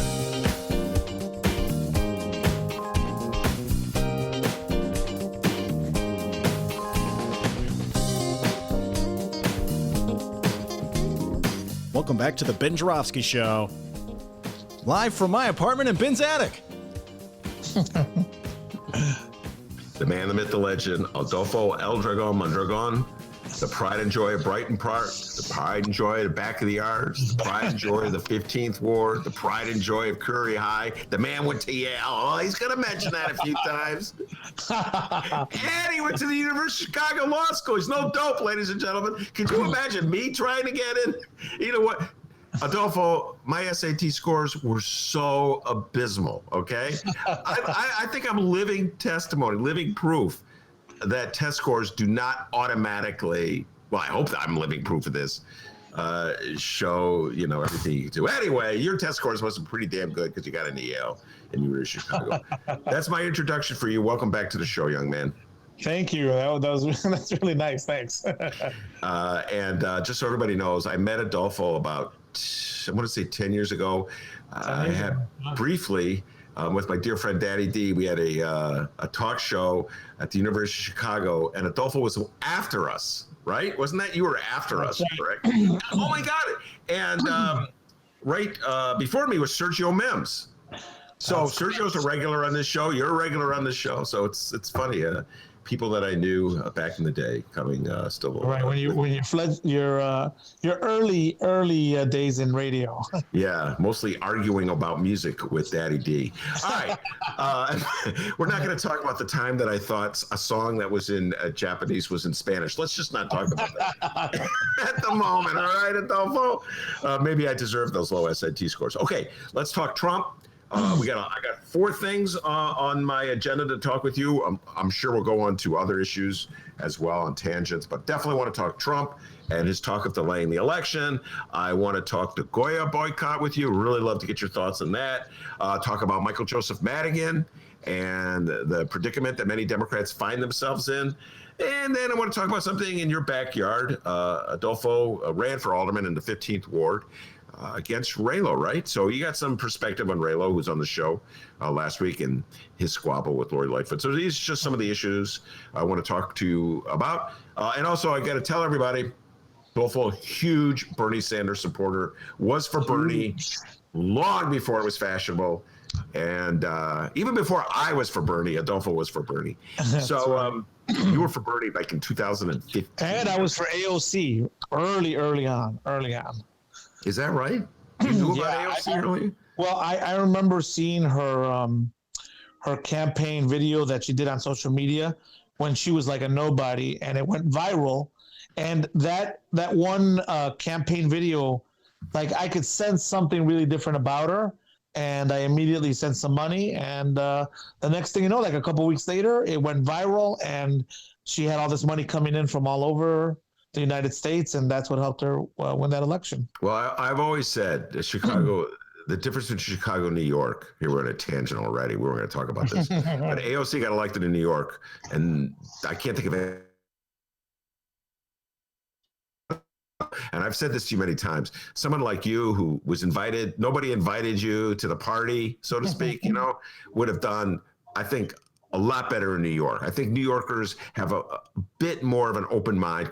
Disagree me vehemently if you want to, Adolfo. No, I think that the only thing I would add to that is that, at least in the case of AOC, maybe not anybody else, is that although it did have to happen with an open-minded person voting in New York, I mean, definitely that video that she made and that money that came in from elsewhere, from without New York, gave her the boost. So without that money, I don't know that it's, you know, maybe she has to run 2-3 times before she gets elected. Well, and you raise money. We're getting to this with Michael Madigan. We were teasing all week long. We were teasing Democrats for not being a little cautious about denouncing Madigan in the wake of the Commonwealth Edison scandal. The reality is that he controls a lot of the money that funds campaigns in the state. So that explains, without money, you don't have freedom. So, all right, let's start at the top with Donald John Trump. He tweeted out today a suggestion. It was just a suggestion, Adolfo. He put it with questions. Maybe we should delay the election. What do you think he's up to? Man, you know, unfortunately, I see a lot of foreshadowing here on what his exit strategy is going to be. Well, it's not even an exit strategy. It's his how I'm going to stay in power strategy. This tweet, along with the fact that he's basically established a secret police in the United States in the last couple of weeks by sending federal troops to places like Portland, Oregon, and Chicago, and Atlanta, and a couple of other cities in where federal agents are just literally kidnapping people from the streets. I mean, it's a Stasi, man. It's like it's secret police. The fact also now that it's come to light that despite the ruling by the Supreme Court that he must reinstitute the DACA program, that you know, his federal agencies are not going to abide by that ruling, and instead are going to put it in a holding pattern and think about it, basically giving a big finger to the judicial branch of our government. All of these things put together are leading me in one direction. And also the fact that on Fox, he's basically admitting that he doesn't know if he'll accept the election results if he loses, and William Barr basically hedging the same way. All of this leads me to believe that when he loses in November, he is going to conjure up some bullshit to not leave the fucking office. And they're going to have to send federal officers out there and fucking arrest his ass. I don't know. I don't know what the end game will be, but I sense that that's where we're heading. Well, how decisive does his defeat have to be before the Republicans join in the chorus asking him to leave? Well, that's a $1 million question, because if you, all right, let's say if it's very close, then the rationale will be, well, it's very close, just like Gore, Bush, and we're going to go to the courts and we're going to delay this process. But unlike Gore, who at some point, even though he knew maybe he could have won, you know, if the process had kept going, he said, no, our democratic institution and our history says that at this point there has to be continuity, and you have to be a good loser, just like Nixon was when John F. Kennedy stole the election from him. And that's what our history and our government demands. I'm going to step aside. But this asshole will not do that. Mm-hmm. Now, if it's a landslide victory against him, then all the conspiracy shit will come out, and the rationale will be, well, clearly I couldn't have lost by this much, since I won by so many electoral college votes last time, that that clearly there was fraud, and now I'm not fucking leaving. So no matter how you what the outcome is, he's gonna have some fucking crazy rationale for it. Mm-hmm. Well, let's just make a slight correction. JFK stole the election from Nixon. Let's give the credit to the man who really stole the election. Oh, right. LBJ stole that election. He was the vice presidential candidate with JFK. He stole it in Texas. Okay, that's where that election was stolen. But that's one of my mini obsessions there. But yeah, well, so do you give any Giancana and any of those guys credit too, or no? No, that's a total tangent within a tangent within a tangent. But the vote stealing that took place in Chicago in Cook County was largely an attempt to undercut a guy named Ben Adamowski, who was running for state's attorney. And Richard J. Daley despised Adamowski, was worried that Adamowski would do an investigation. Well, so I don't even believe that stealing was like at the top for Kennedy, was at the top of the agenda. You follow what I'm saying? Right. Well, somebody should have told Giancana that, because he was pissed. Well, yeah, it did. They all believe that they got him to the White House. So, but in any case, someone stole the election, and the famous quote, and I think they put it in the Oliver Stone movie of Nixon, is someone tells Nixon, "Hey, he stole it fair and square, and now you got to just sit back and take it and come back later on." Yeah, which is what Nixon did. But Donald Trump's different. Believe it or not, Richard Nixon was much younger than Donald Trump is now. So if Donald Trump loses, which he will, in my humble opinion, then there's no second act. It's not like he's going to wait it out 8 years. Exactly. And by the way, I believe, so when you talk about a landslide, this is the distinction I always make. He lost the last election. Wasn't even as close as Gore Bush. He lost pretty decisively. Oh, he lost the electoral vote, right. That is correct. And that's, so to me, he lost the election. Right. We have this insane system, so he got to be the president and claim a mandate, which is really bizarre. I mean, if we were a parliamentary form of government, he would have to negotiate with the opposition parties to try to stitch together a ruling. So anyway, in this particular case, I believe he'll lose the popular vote by even more than he did in 2016. So then the issue will come down to individual states, and that gets into the voting by mail, and that's his big claim. Now, you're an election lawyer, among other things. You've practiced election law in Chicago for a long time. How much legitimacy do you give to his accusation that there's something dubious about voting? Yeah, very little. It's very marginal. I think that at least from the little that I've looked into it through my practice, ballot fraud occurs on the margins. I think we've had some examples here in Chicago where some aldermen were accused and then I think found convicted of committing absentee ballot fraud. Most recently, I think there's been Republican examples of it happening in the Carolinas. I forget if it was North or South Carolina, and some other areas. So it can happen. I think that it happens. I think that the place where it's more likely to happen is in a very small local race, where absentee ballots and the logistics of committing the fraud are possible. Nationwide, the logistics of committing something like that are so fucking difficult to pull off, and you'd have to invest so much money. It'd be so obvious that you were committing the fraud that I think it's really not likely at all. Yeah, and the irony is that Donald Trump will be dependent on vote by mail, because a lot of his voters are older people, and they're the ones who are not going to want to go out and get their lives threatened by the virus. They're going to want to vote by mail. Right. There was a congressional election in California that the Republicans won, in large part because of the vote by mail. But what he'll do, Adolfo, is say, when old white people vote by mail, that's legitimate. Oh, okay, exactly. He wants to have his cake and eat it too, like everything else in life, and That's exactly it. His rationale will be, well, it's okay for me, but it's not okay for you. Like everything else, right? If I win, that's cool, but if I lose, there's fraud. If this happens, if I get good press, it's great, but if I get bad press, fuck you. So it's always great for him, but bad if it's against him, right? So he has all his bases covered.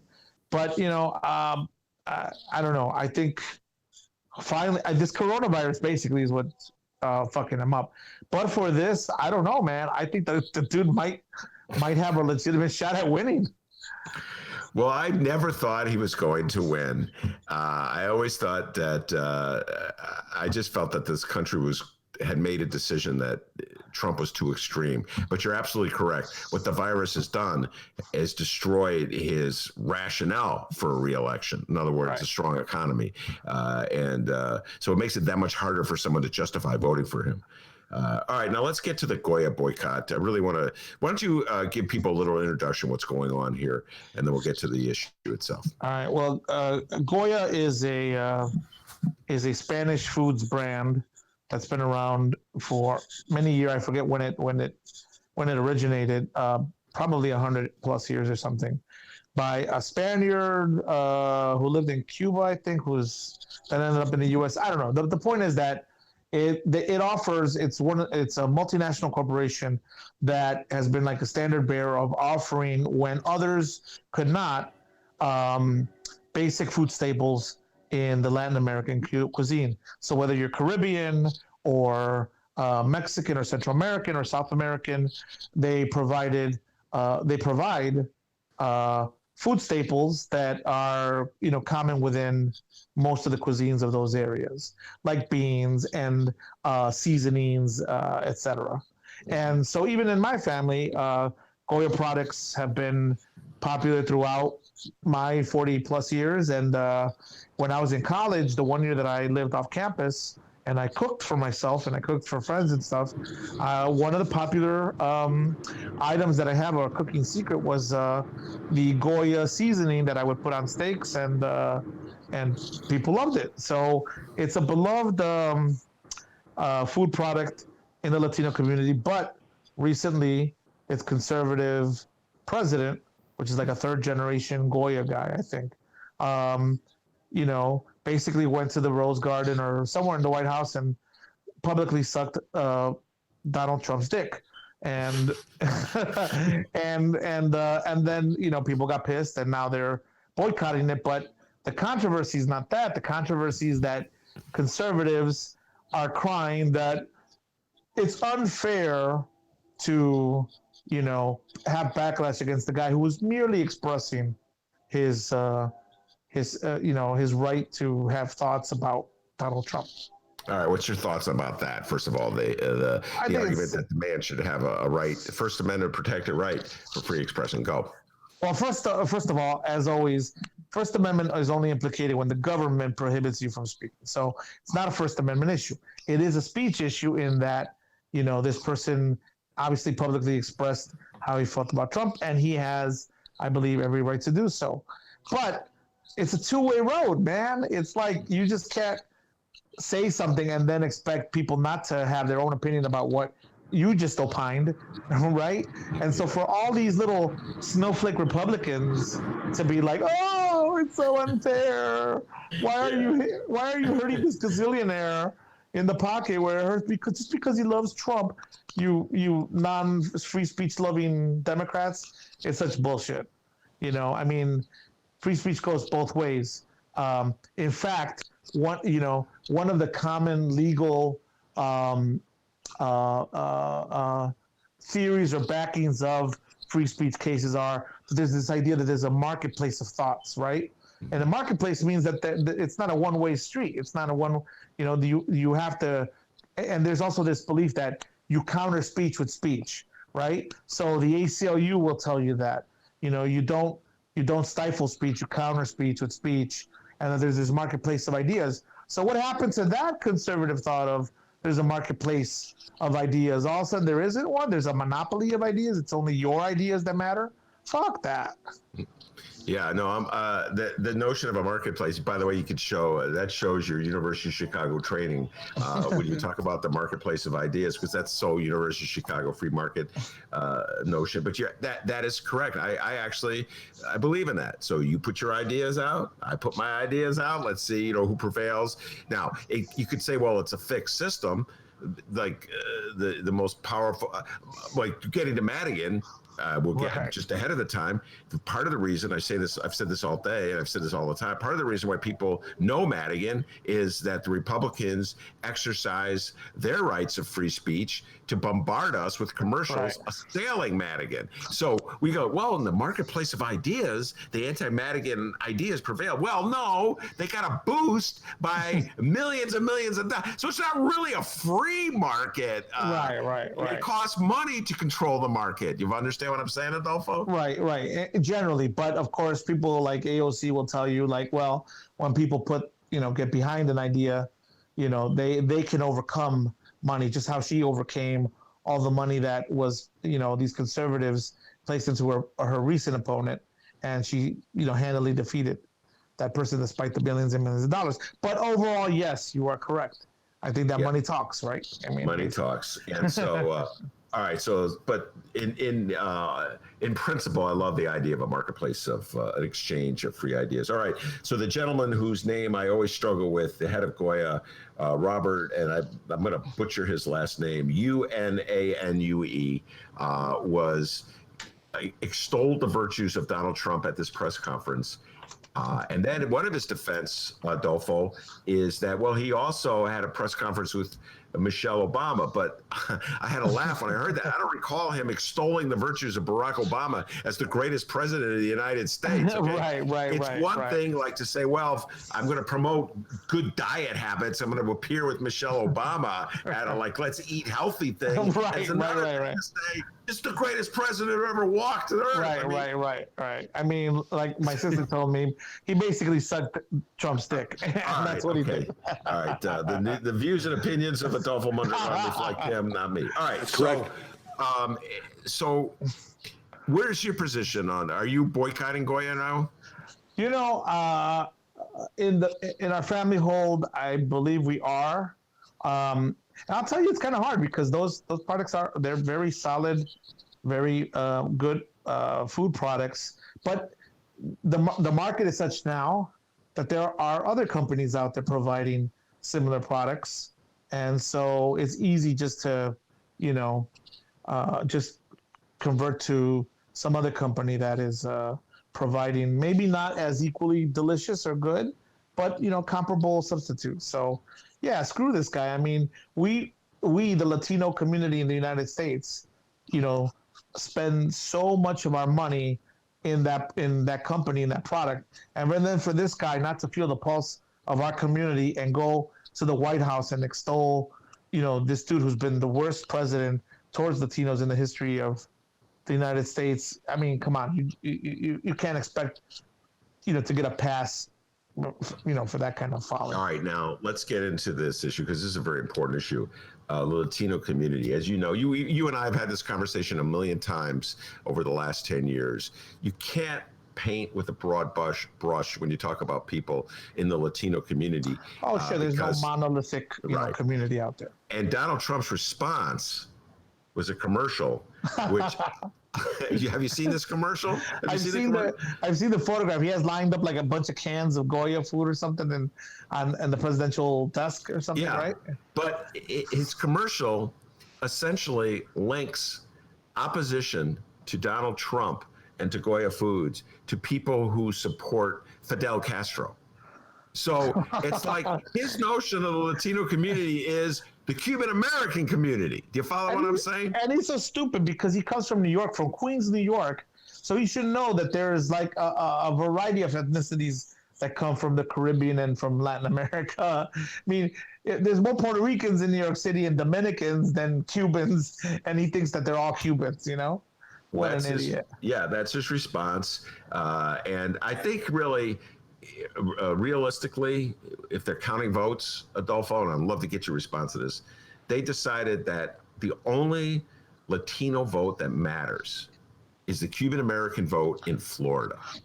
And because they're not going to win Illinois, so your vote doesn't matter. And we have this crazy system. I like to remind everybody this electoral college system. So your vote doesn't matter. The votes of Mexican Americans in California, that doesn't matter. New Mexico, that doesn't matter.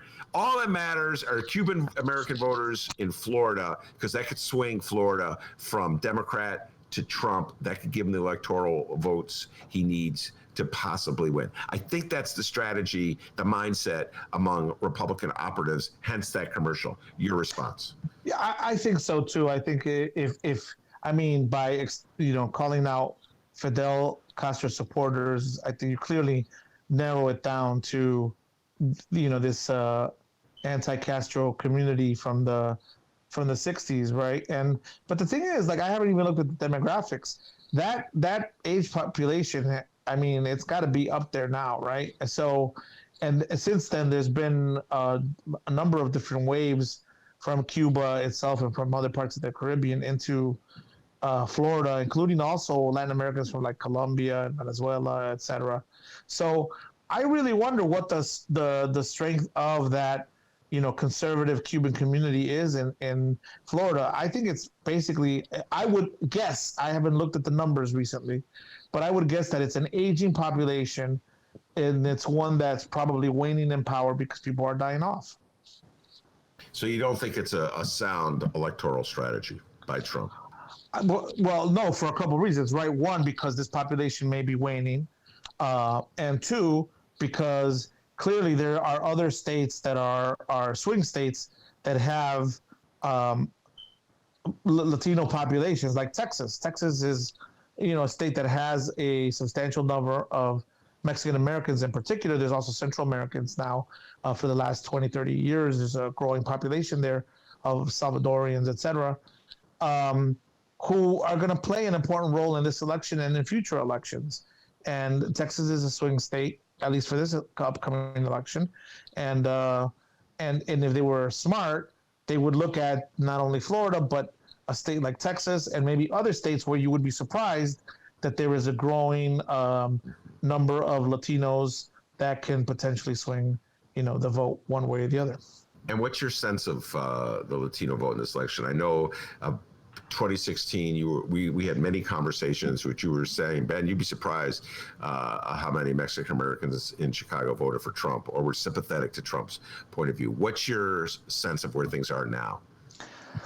I think based on Bernie's campaign and the outreach in particular that he did in the Latino community in California, for example, and even in places like Iowa, where there is a small but consistent population of Latinos, I think their outreach to that community was tremendous, and the people, both older and younger, that they brought out in the Latino community was amazing.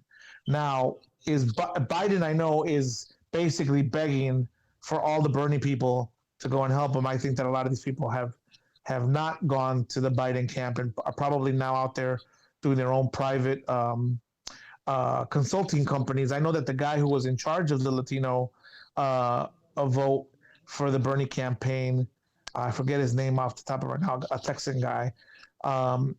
He has his own consulting company, and I think he's helping a Democratic group that's going hardcore against Donald Trump. It's a group of veterans, I think, that are doing these commercials that are basically saying Donald Trump is a traitor.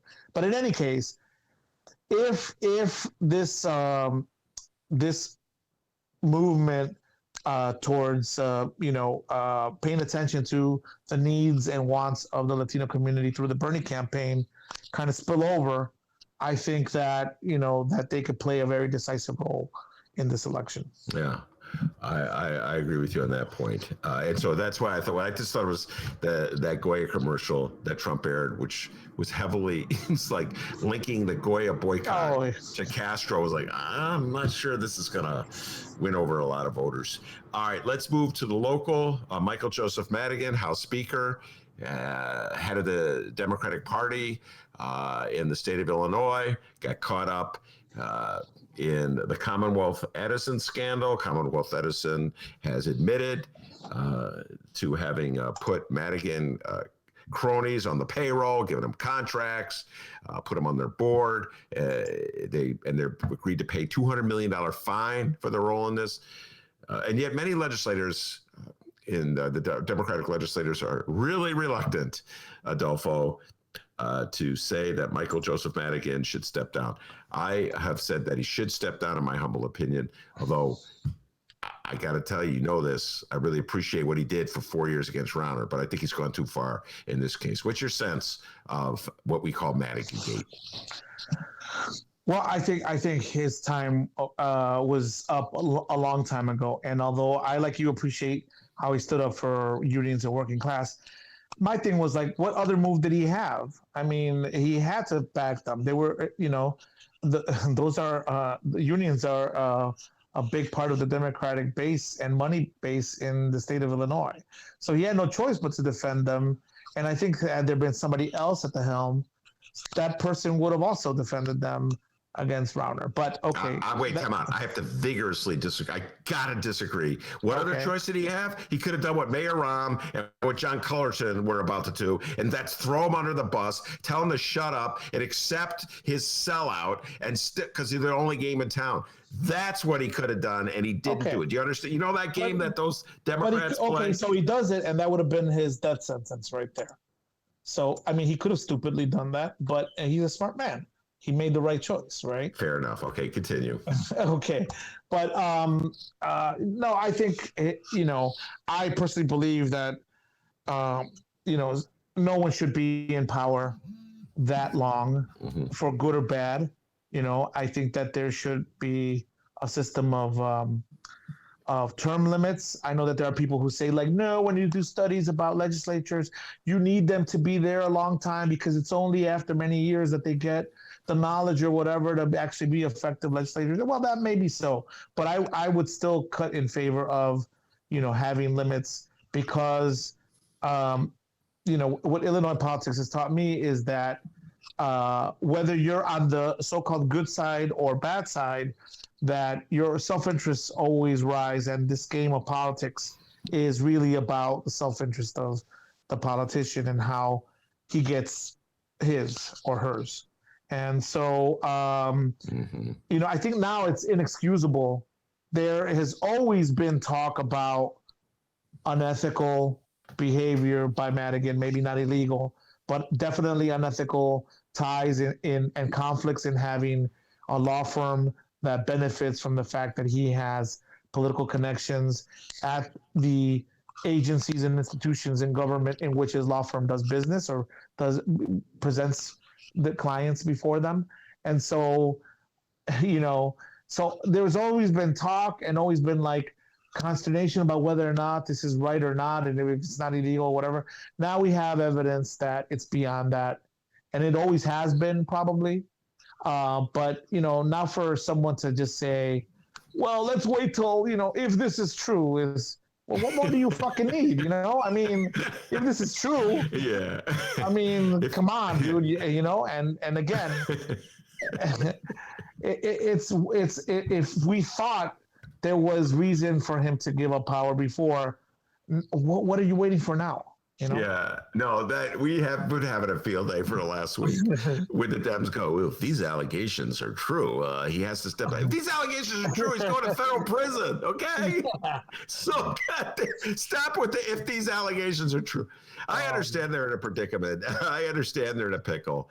By the way, Frank, our ace fact checker, just texted me, Chuck Roca. I believe that's the name of the Bernie Sanders operative who was so important. Yeah. So thank you very much, Frank, for weighing in, Frank. I think it's Rocha. Rocha, my bad. Yeah. So, all right, yeah, I'm with you on Michael Madigan. I understand the consternation. But here's the thing. Here's the thought, I think, though. I mean, part of the reticence of these, weenie state reps and state senators is that, there's been no fomentation of real leadership to replace Madigan, right? Yes. And so when you get they're afraid of what happens when he's gone, Yeah. right? Because like you said, he's the source of money to have these people reelected. If he's gone, who then becomes the player? Is there anyone capable of pulling in the reins and getting all that political action money to help everybody out who doesn't have those connections and is there but for the grace of Madigan, right? Yeah, I can tell you who is J.B. Pritzker. Yeah, but look at him. He's even afraid of Madigan. I mean, he just kind of tippy toes around. Yeah. Like, well, should he? Well, if it's true, you know what I mean? Like, dude, come on. Well, You're the governor. How much more do you need? Yeah, he's really looking at that fair tax initiative in November. He wants that passed, and he's thinking, I'm gonna need Madigan for that. I don't know if Madigan will still be around in November. We shall see. But all right, let's move on to Raylo, your alderman, and his battle of words with Mayor Lori Lightfoot. And Raylo, as I said, was on the show on Friday defending himself and giving his perspective on things. What's your perspective on this battle, Adolfo? Then just so everybody knows, Adolfo ran for alderman in the 15th Ward against Raylo, correct? I got that right? Okay. That is correct. And that is correct. Correct. Thank you, Robert Mueller. So what's your just your overall sense about Raylo and his squabble with Lori Lightfoot? I mean, I think that there's probably a good way of looking at it and a bad way of looking at it. So to be totally fair, I think the way you spin it in a good way is that we have a history of strong mayor controlling a weak council. It reminds me of in Mexican history of the Porfirio Diaz dictatorship in the mid to late 1800s, where he would describe the Mexican Congress as a stable of horses. Wow. And so anytime there's vociferous dissent, I think is a good thing, particularly against a mayor that is maybe better in a lot of ways than our previous two mayors, but also retains some of the elements of power control that Rahm and Daley did with a lot of recalcitrance in terms of listening and being open to progressive people on that council. Now, Raylo is not progressive; he's conservative. But so I think on the good side, I think that anytime you could get someone to have some open dissent, legitimate dissent, I think is good. Now, on the bad side, go ahead. On the bad side is I think that because Ray is on the conservative faction and he is more of the old school, and his mentors are those old school machine politicians like Ed Burke and and others like that. I think that he sees that the political world has changed around him significantly in just one term, right? Mm-hmm. Where I think when he first won an election, those old timers were still holding on firmly to power and still had access to money, etc. And now the world that he finds himself in is one in which those major players are on their way out. And so, and progressives on the counter side of his style of politics and his, are gaining momentum and gaining numbers. Now, they're still not big enough within the council to be a major force, but they're gaining ground. And so, I believe that he probably finds himself in a situation where he has to be the squeaky wheel, right? And that's basically, the kind of things that leads to the kind of tactics and the kind of mindset that he has to move his conservative agenda. And the guy is very ambitious. I don't doubt that he has, desires and plans to run for mayor at some point, maybe not in the near future, but somewhere down the line. I think that John Cass, in one of his articles not too long ago, posed that question to him or something, or posed that idea to conservatives and said, "Oh, this is a guy you could back." you know. And so I think that there are those ambitions, you know, in the future there for him, and so those are kind of shaping the kind of maneuvers and tactics he takes against the mayor. That's an interesting point. Now, one of the things we play the exchange. We have a little fun with it all the time between Raylo and Lori Lightfoot, where they start cussing each other out. Right. But the part we played it originally, but we don't play the full thing, is where Raylo has this question he's asking Lori Lightfoot, and it has to do with the unrest that took place on Memorial Day weekend. And the strategy, or what if there was a strategy by the police department, by the administration, to move protesters from the Loop into the neighborhoods, which led to looting in the neighborhoods. That's his accusation. But he does it in such a way, he goes on this riff for like 3 or 4 minutes, approaching Trump like rhetoric, needling the hell out of her. And that's when she says, and so he says, what do you think? And she says, I think you're 100% full of shit, because I think she was reacting to how he was needling her. Now, you live in Raylo's ward. You live in the 15th ward. Yeah. What's your sense? How much legitimacy do you give Raymond Lopez's sort of analysis of what went down? Well, I think we touched the last time I was on. I think we touched a little bit about it on this point, and I think that there was some legitimacy to what he said. Mm-hmm. Now, you know, and in fact, what did occur after that meeting that he had in that exchange is that the neighborhoods did get hit. And I think just yesterday there was a story in one of the papers and also in the news, TV news, about how, you know, there was fear that 3 Walmarts in, you know, underserved neighborhoods in the city, there was a fear that they wouldn't open, and they did just open. And the communities are very glad because they went without the services of the Walmart. For whatever good and bad you feel about Walmart, they do provide in deserts, you know, in food deserts, they do provide food for, you know, underserved communities. And so the looting occurred, and it knocked out businesses in places like Hyde Park, but also in places like Chatham and Englewood and Brighton Park and back of the yards. And so I think that there was total legitimacy in his rhetoric and his opinions about where, you know, where the city should be planning instead of just focusing, you know, entirely on the central business district. So I think there was legitimate concerns there. But also, I think that based on what I saw happen that weekend, is also you know, while he was worried about it, I also think that maybe he didn't show the leadership that other aldermen in areas that got hit demonstrated.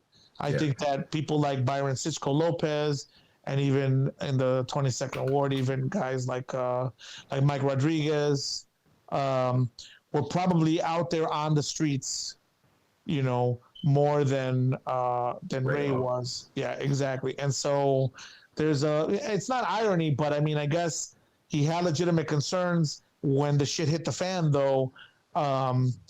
Clearly, you know, he chose to address things in a different manner than the other aldermen. All right. And by the way, I'll point out that there's no love lost between Mayor Lori Lightfoot and Alderman Byron Sitchko Lopez of the 25th Ward.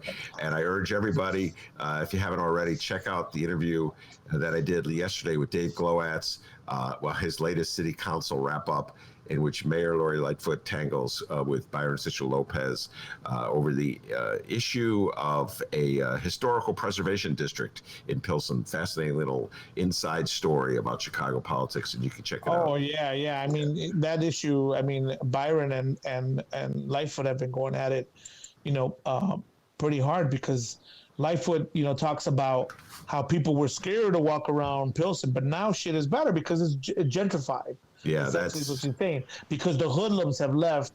You know, the you know, as we say in Spanish, the chusma, the bad people, right, have left, and now shit is nice because the white people are in there. That's basically the implication. Well, that was All right, and we're going to head out the door. I'm going to let you go, but the next time you're on, I'm going to make you talk about something that I haven't discussed today, but it's on my mind. The chief executives of Amazon, Apple, Google, and Facebook at the congressional hearing and the implications.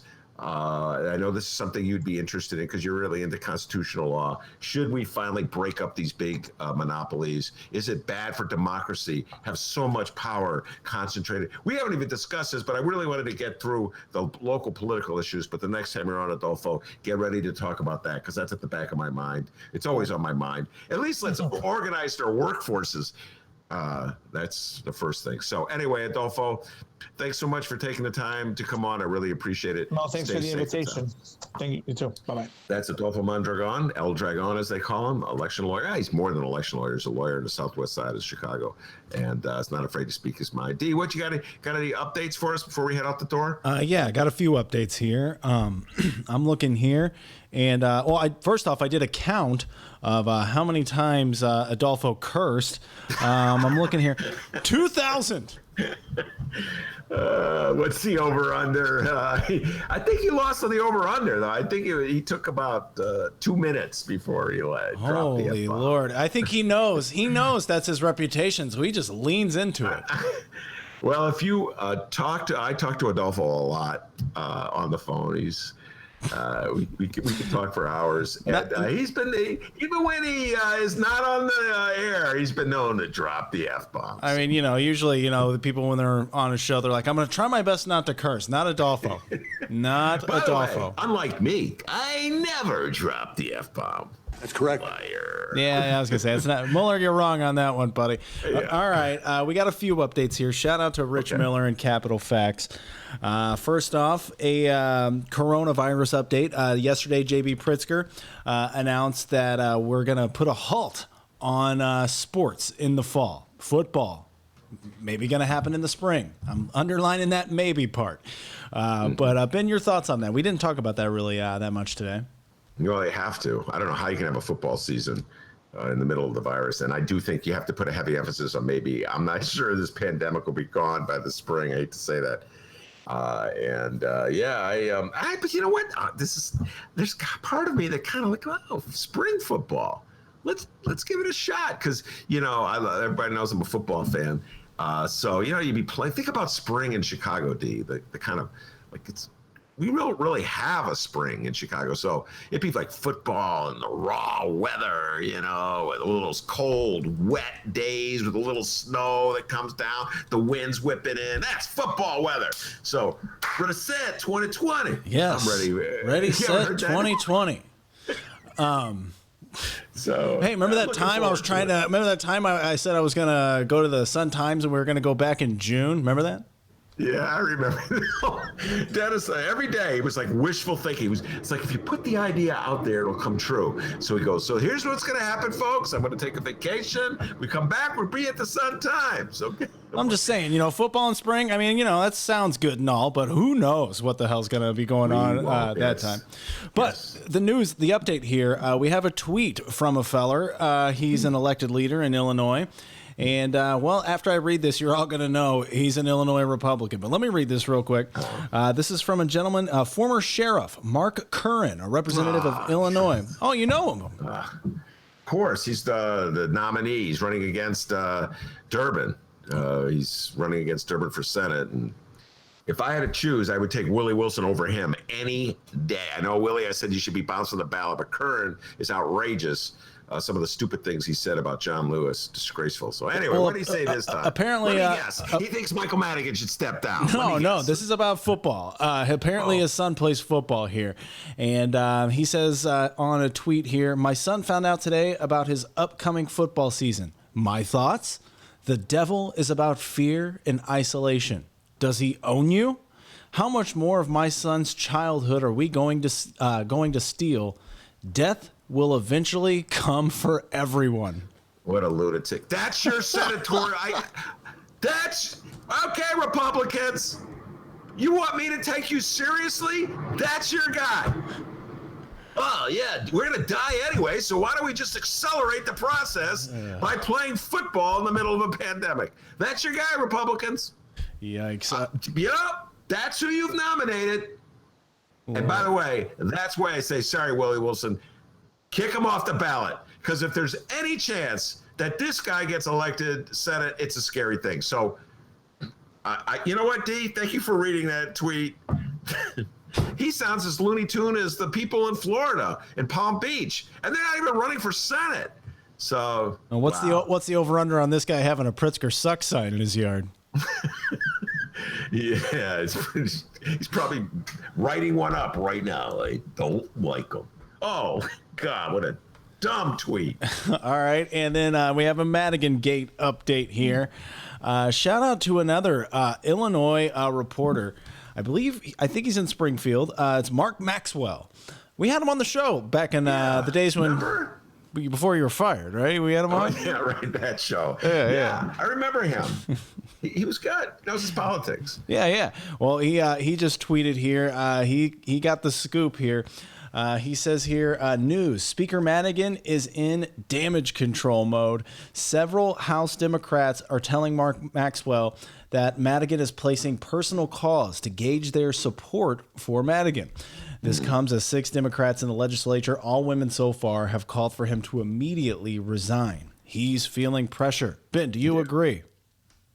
Yeah, I'm sure. Well, and I know Peter Jenko days, when Peter Jenko ran for committeeman from McHenry County, he ran against Madigan, or he ran on a platform that he would vote against Madigan. And once he was successfully elected, Madigan, oh my God, wined and dined him to get him to vote for him. He even agreed, and God bless you, Peter Jenko. His stipulation was that Madigan would have to appear on my radio show. Remember that, D? Yeah. That's how desperate Madigan was to get Jenko's vote, and he still didn't vote for him. Give Jenko a lot of credit. He said he ran and that he wasn't going to vote for him, and he didn't vote for him, but he got him to come on my show. So I'm always grateful to Peter Jenko for that. So yes, Michael Madigan works very hard. See, this is something else that never gets done. He outworks everybody else. He's eating 1 apple a day. He gets up early. He goes to bed early. He's not like me, up at 4 a.m. reading Song of Solomon. He's getting his sleep so he can get up at 5 a.m. and make phone calls. And he's working hard, but I don't know, all those phone calls. At some point, someone's going to have to go to Madigan the way Barry Goldwater went to Nixon and just break the bad news to him. Yeah, and I got to give you credit on that interview with Madigan. You gave an apple joke. I remember that. Did I? Can't remember. I think so. He said something about apples, and he was like, "Oh, well, whatever. Come on. Yeah, When's this interview over?" It was so funny because I've been interviewing Steve Brown, who's Michael Madigan's press secretary, forever. I've known Steve since the 80s, I want to say. We're 2 old goats. And Madigan would never, ever, ever be interviewed by anyone, particularly someone as lefty as me. But when he agreed to do that, Steve Brown, he was teasing me. Well, you got your big moment. You're so happy. Blah, blah, blah. And we haven't heard from Steve Brown in a while. We got to get him on the show. I don't think Steve's talking these days. He's kind of hanging low. And all right. I don't blame him. Yeah, can you blame him? Big Cardinal fan, by the way. Steve Brown loves the Cardinals. Oh, hey, I'm right there with him. Okay, Ben, now you guys can't see this, but Ben's giving me the wrap it up sign. I know, dude, Lollapalooza. Okay, he wants to go watch it. All right, follow us on Facebook and Twitter at Benny J Show, BENNY, the letter J Show. Send us an email, bennyjshow@gmail.com, and you can leave us a voicemail. Yes, you can, 708-658-4788. That number again, 708-658-4788. Now, Ben, now you can go get your Arctic Monkeys t-shirt on, and it's, you can watch it whenever you want on YouTube. It's not actually live this year, but I know you love it. What? Time out. How you know I'm not wearing an Arctic Monkey t-shirt right now? Oh, you're I right. love the monkeys, okay? I love their song, I'm a believer, and I saw her face. Isn't that by the Monkeys? I think that's the Monkeys, not the Arctic Monkeys. Okay, guys, that is our show for today. He loves Lollapalooza, everybody, and I heard he's gonna try and ride a scooter too. I want to thank Adolfo Mondragon for coming on. El Dragon, always a blast talking to you. Of course, the man, the myth, the legend, the pride and joy of Alton, Illinois, without whom the show would be possible. And as Adolfo Mondragon, Mike Madigan, and Steve Brown will all tell you, back home in Alton, they call him Dr. Doobie. Give yourself a raise, take it up any cash. See you tomorrow, everybody.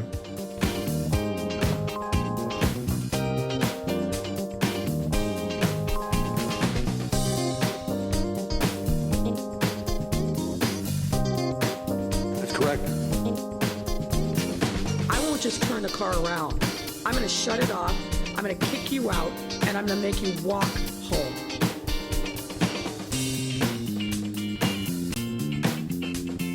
Yay for our teachers! Yay for our teachers!